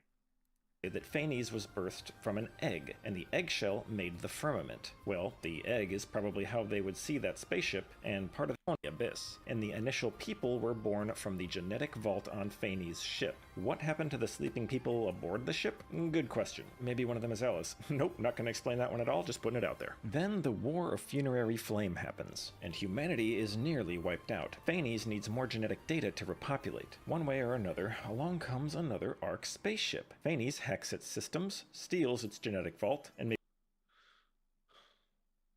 like, yeah, this is where I'm like, for it to just float in that, like, dude, like, if our ship just slows down, how is Phanes hopping outside of his firmament, yoinking the shit out of our ship as we then continue to fly away? Like, I just don't see all of that happening, you know what I mean? As we get close. Like, I don't see him doing all of that. maybe the twin as well, I don't know, I'm just spitballing at this point. Screws with the ship log so that its occupants are none the wiser. I mean, you could say, like, maybe he Bluetoothed in if it's an AI, right? If it's an OG AI, it kind of Bluetoothed into our ship as it got close and hijacked it in that way. That's possible. But how do you grab the physical genetic vault then in that case? We got to assume the genetic vault is physical, right? And wipes it all from the memory of the ship's AI. But, unbeknownst to Phanes, the Traveler's ship AI was clever enough to leave a clue that something happened on this world, and it needs to be revisited. And that clue was recording the date of its destruction to be the twins' birthday. So eventually, Traveler's spaceship AI figures it out and comes back to Tibet, ultimately crashing and getting damaged to the point of shutting down. And the secret of this world that our twin keeps telling us to discover is... So it's saying that since the ship randomly threw in the fact that it's our birthday, that the planet isn't actually exploded.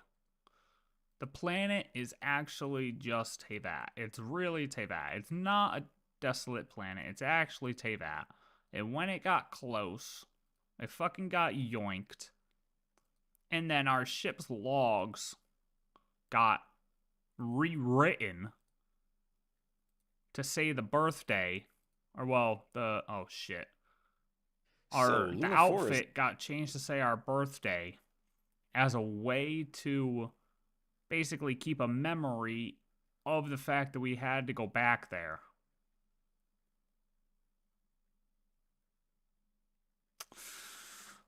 That's crazy a little bit. Who knows though? I mean, I'm not gonna lie, the birthday thing is pretty fucking random.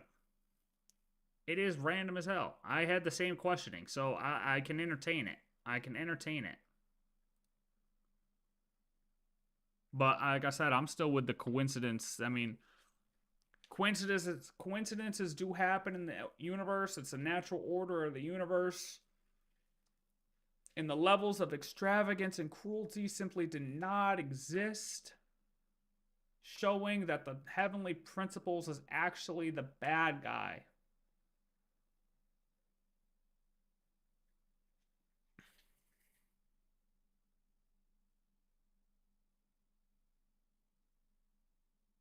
How does one create the firmament? Fuck if I know.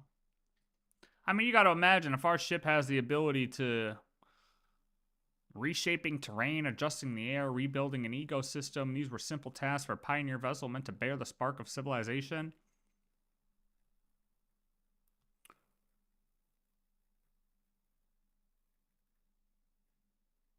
Like you're just creating a bubble universe.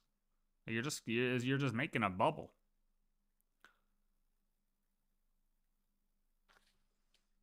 You're making a bubble, dude. Throwing them in a cage. Okay, I'm done analyzing this video now. I really like this. KRAI. You got other videos, brother? 161 videos. Oh, wow, he doesn't really... Bro, this dude's got to make more videos, man.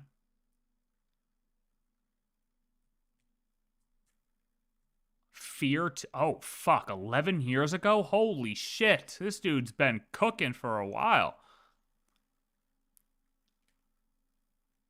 Oh, we gotta comment this, bro. Into Because this is a various- good ass video. Make more videos. This was good. Exclamation point.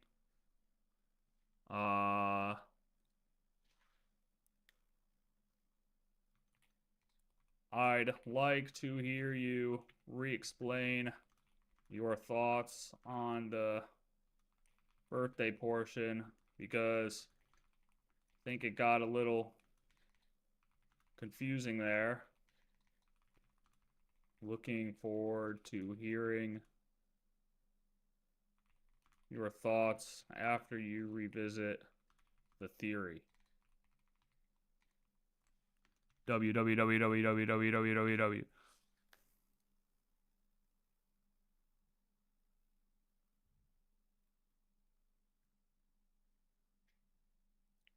Dude, it was good. I'm gonna keep it simple, bro. It was a good video, man. Bro, honestly, like, I like the way he told it. I like the way he went through the video, man. Everyone go like his video right now. Go do it. And subscribe to him, man. He makes good videos. So the egg is a firmament. What is the egg then? I don't know. Why don't you ask your mom? Burn. Right? Is that a burn? Was that a good one? Was that a good one?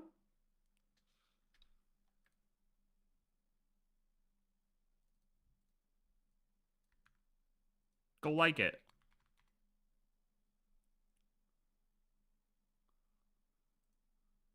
Okay. I think we're good with videos. I think we're good with videos. I think I could take in all I can with what the outfit means. And I think I've locked in what I kind of think overall. I feel like the W's were too much here. Maybe, hold on. I got a little carried away. I'm going to take the W's out. That was a little weird. The W's were a little weird. We'll take those out. No problem. No problem. Sometimes, you know, you get a little hype. I got a little hype there. No problem. Arknights. Arknights I'm playing tomorrow.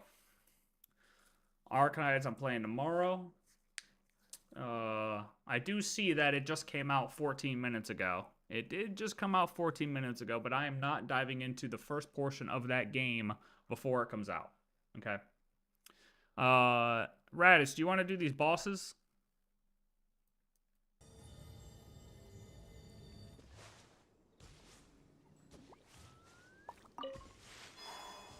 Yeah, I would like to. I would just like to hear that dude go more on about the birthday stuff because I'm just. Other people have like brought it up. Everyone gets so hyper focused on why it's like the AI, but like a lot of people haven't really focused on that portion of the outfit lore. Like it's skimmed over, but I do feel like it's very important to question that because it is a why the fuck was this mentioned? Why was it mentioned? Is it just, hey, it could just be, oh yeah, we just threw it in there just because, why not? We needed some more decks, so we just let you know how destructive the universe is, you know? Or like I said, could be showing the opposite of or it could be showing just how the natural course of the universe is supposed to be compared to how the Heavenly Principles is acting like a god and taking those matters into his own hands. Or it could be because it's the twins' birthday that was led there to make sure that the twins return to the universe or the planet. I wish we knew what the firmament looked like from the outside, real. Like more so than what we saw in Skirk's thing. Because if we could confirm it looked like a mirror and not a dead husk, Would you like to go moon that would kill what gazing? he said. You can sit in my Secret rocking chair and source admire the view. automaton. Or we could go to the moon and gaze down at What's dessert. up? Baked beans? Whatever you prefer. Ew. Fucking hate baked beans, dude. You a baked beans enjoyer?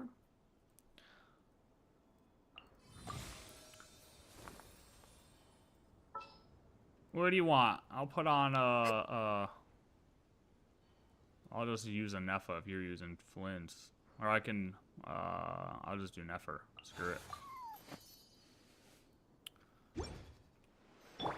Secret Source Automaton. I like pork. I like pork. I do not like baked beans. Where the hell is a Secret Source Automaton? Oh, you know what? I could just do it this way instead. Boss. Oh, this one.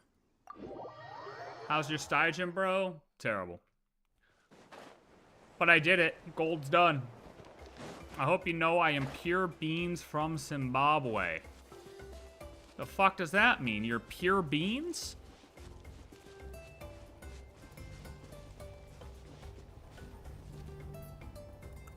How are you pure beans? Like you're physically like a can of beans, or like you're what does that mean? Leave this place. Can't hide the truth.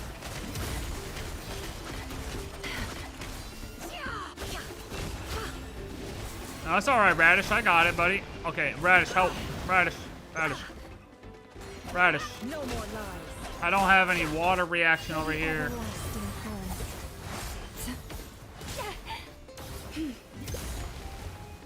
Oh, Radish. I have no water. I can't activate Nefer without water. Oh, Christ. Oh.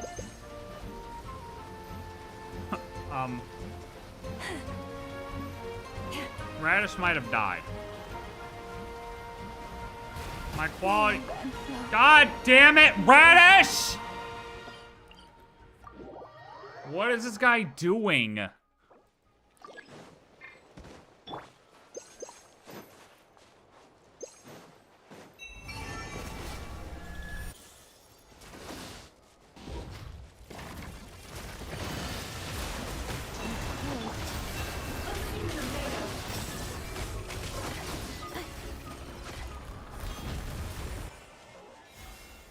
My quality is the lowest that is in any poor country. What? Of beans? Or like phone quality, brother?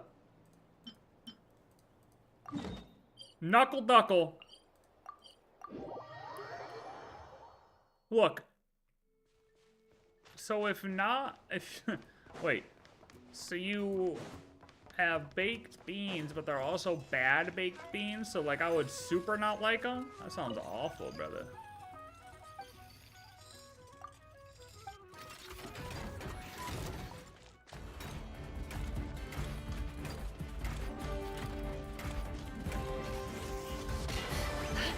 Radish, help!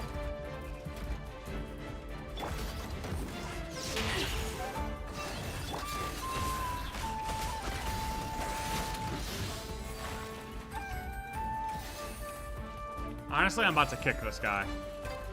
Honestly, I'm about to kick him. Like, straight up. I'm about to literally kick him. I'm about to find a way to ban his Genshin Impact account.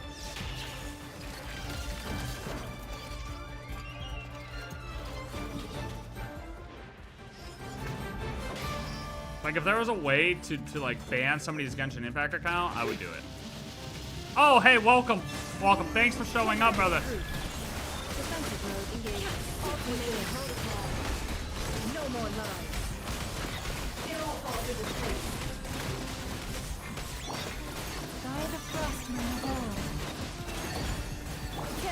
It would be better just add a Pacific Ocean amount of soul. I think I'd rather shoot myself in the face with a 12-gauge shotgun, to be honest. I mean, that's just, I think that's what I'd rather do. I think that's what I'd rather do than eat baked beans. Like, eating, I would rather, like, dead ass, I would rather get waterboarded than eat baked beans. 100%. Like, any day of the week, waterboard me for an hour straight.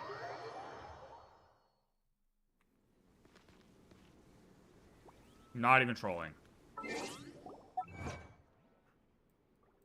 So serious.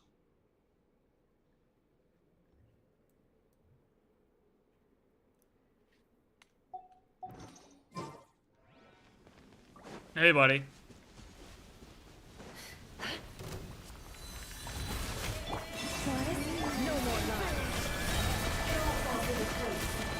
Installation chamber. The mystery unravels. Can't hide the truth.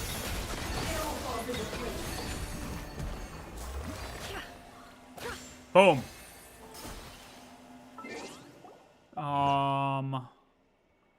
What are the ones we got? Why do I keep missing where this is?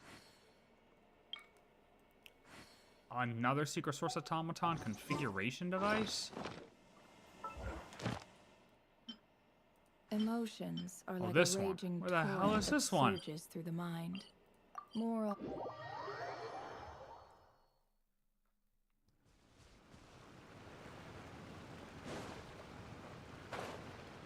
Yeah, see, now he's keeping up. Now he's keeping up because he doesn't want to get banned.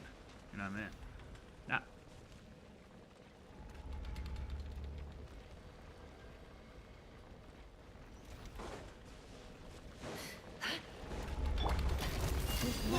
but why? Because they're nasty. Prepare for dust up. The deception ends here. No more lies. You know what? Now you just added to it. Baked beans with curry? Yeah. You know what? I'd rather get waterboarded and have my fingernails ripped off now. Now you're doubling that. Not shit. You just made it worse. Do you see my complexion, brother? Do you see my complexion? I am fucking white. I'm not eating curry, brother. I love Mexican food, but curry is a fuck no. Bro, I had that shit. I eat spicy ass foods. I had fucking curry once, bro, and I thought I about shit out the whole goddamn hotel. I'm not even lying to you.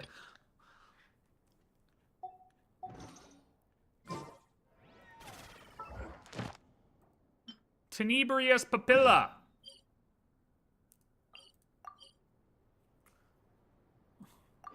An ungodly amount of salt. Yeah, that just sounds unhealthy. Getting carried by a... Yo, look. Okay, dude. I know curry is Indian. The hell does that have to do with anything?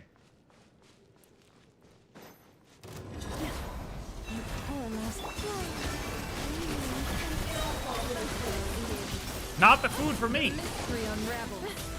That's what I'm saying. I'll eat a hell of a lot of Mexican food, but when it comes to curry, I will not eat it.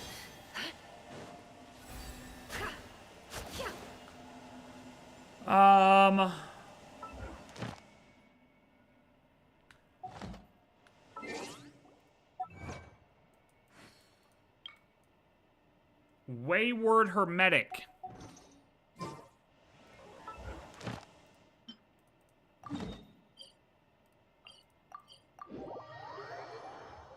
Yeah, I pulled for Columbina.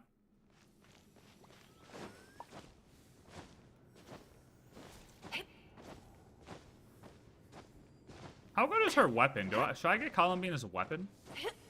Right, do you think I should get Columbina's weapon?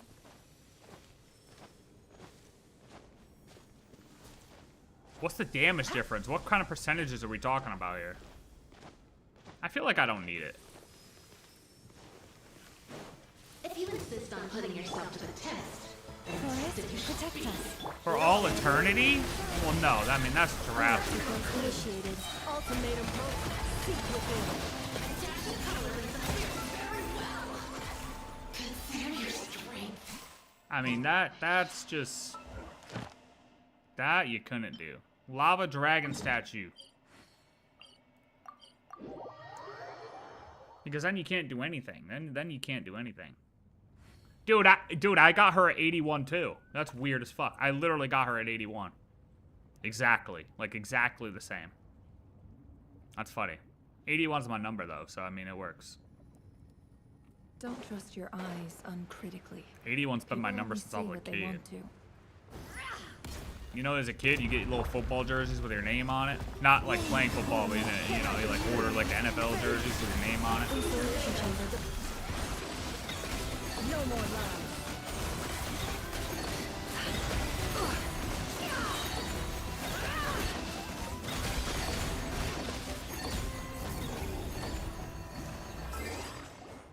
What is your limit on beans? Like if it's, I mean, 0. Like I don't really like beans at all. Lord of Eroded Primal Fire. Like that's the thing, I love Mexican food, but when it comes to the bean portion of it, that's a hell no, I can't do that.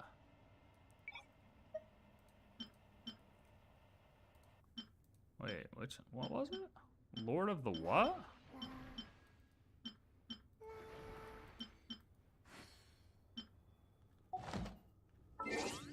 Huh? Lord of Eroded Primal Fire. The fuck is that? Emotions. Wait, is like that the a raging boss? Like the torrent that weekly surges boss? Through the mind. More often Stuffed than beans? Not, if you try to hold them back, you'll be swept away by their unstoppable force. And if you try to ignore them entirely, you'll Lord end of up tearing Eroded yourself Primal to Fire. pieces. Is that the weekly boss? It's gotta be, right? Unless it's this.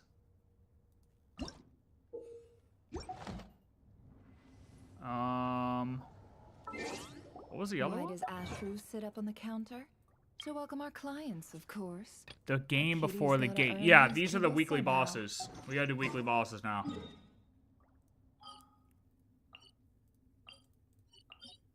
Right? This is the game before the gate, I think?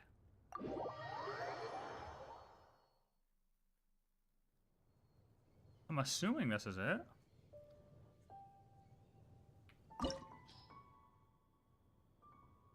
Don't trust your eyes uncritically. People only see what they want to. So don't be your own fool. I'm just going in with this. I don't think it matters, does it? Or you think we're gonna lose Radish with our current team? I think we'll clear it no matter what. But I mean, we could switch it up if you want. Alright. I used to take long walks in Silver Moon Hall every day. So don't worry about me. I can keep up.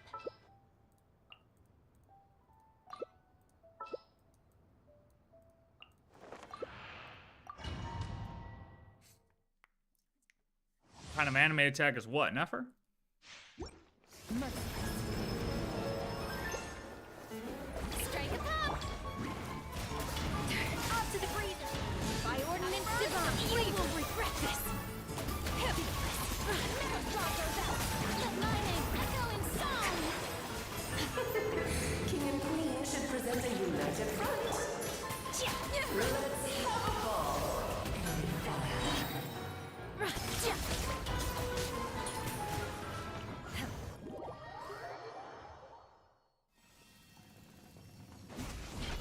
My will and body! Do your best to go back to it! Stop that!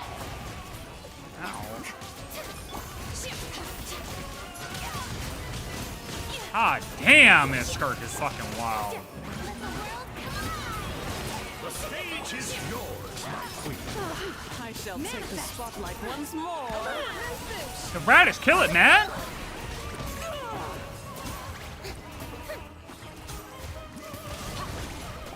Radish fell off. Bio incarnate! Mine to wield.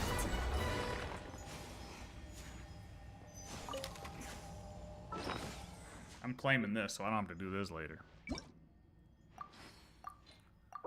Low-key peaceful when life is all, or life when all world is beans? Honestly, that sounds like hell. That sounds like literal hell. That literally sounds like my hell.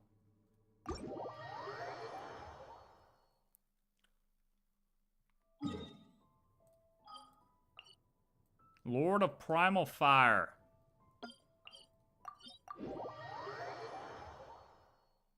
Last one, Radish.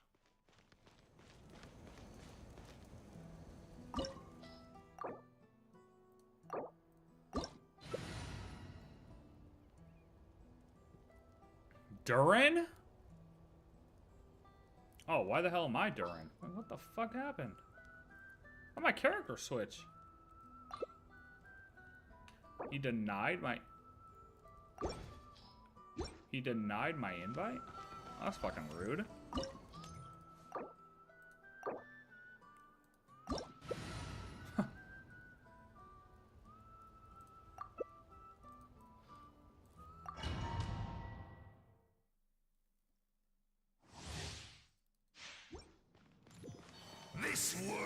Oh, Radish, you finally get to help me on this one. Remember?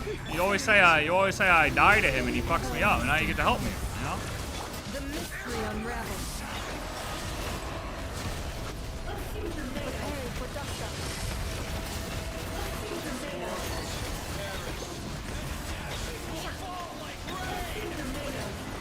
Alright, that was kind of crack. I'm not gonna lie to you. That was kind of insane.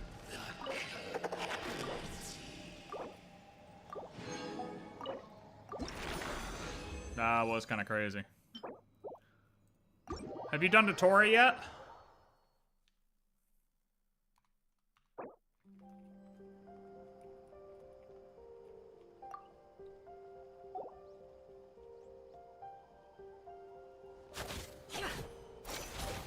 Oh.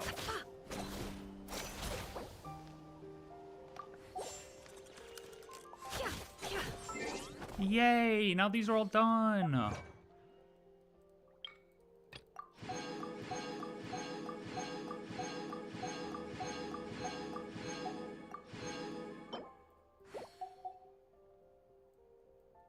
Hooray, hooray, hooray.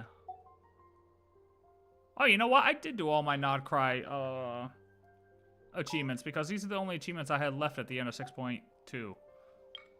Would you like to go moon gazing? And obviously that one. You can sit in my rocking chair and admire the view. Or we could go to the moon and gaze down at Tefat. You know, the fact that Columbina Whatever you just prefer. taunts us with going to the moon is kind of fucked up. I'm not gonna lie. I need to find where all these are at. And then I gotta go through and claim all these, but... Ugh.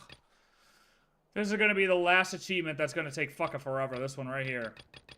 Dude, because that's a... Dude, this is literally gonna be a 2-year achievement. This is literally a 2-year achievement. 12 Lunar Arcana at once. You can only get 1 a month! You know what I might do? Worth having a second account? Worth doing it on a second account? Why does Ashru sit up on the counter? To welcome our clients, of course. Or what if you just have a bunch of people trade them to you and then you trade them to other people? Oh my god. Do it? Where are you? Oh. Yo, Radish, how about we trade Lunar Arcanas once we get 12 each? And then we get the 24 achievement once we get 12 each. Like, I give you 12, then you give me all 24 back.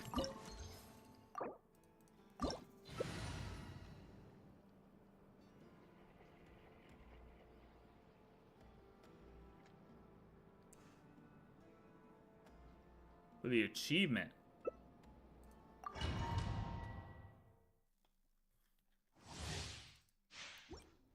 Not to mention, I missed a month, dude. With the marrow of the 3 moons in my hand, behold the false moons fall.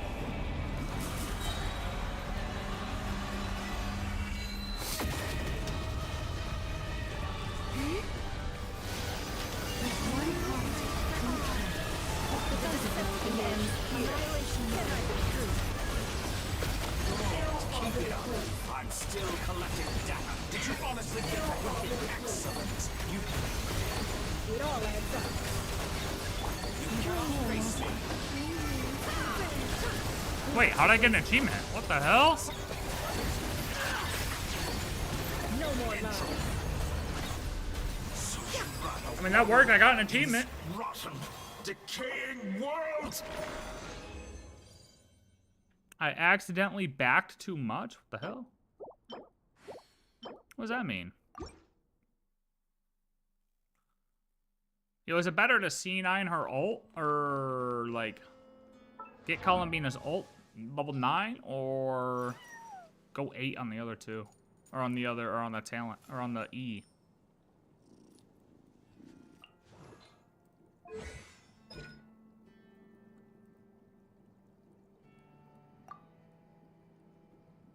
Oh, well, I guess the E then. What? I level up her ult first. Oh well.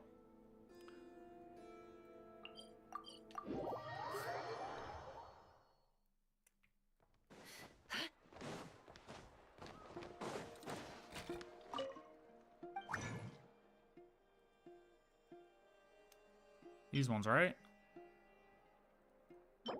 No, the other ones.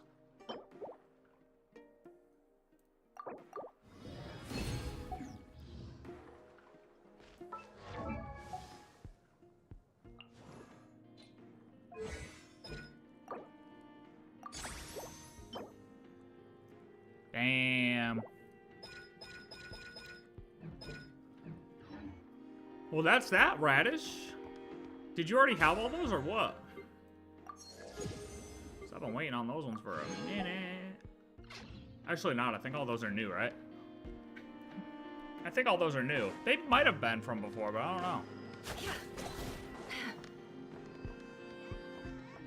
I'm so mad. I wish I could get that fucking... Can you give me that pet?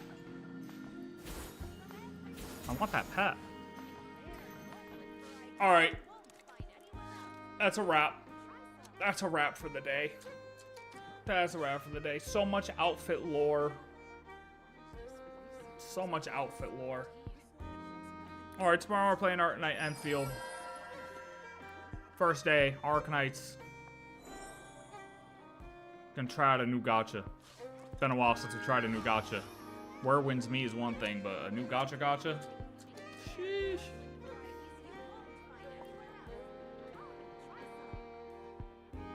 Alright, thanks for chilling out.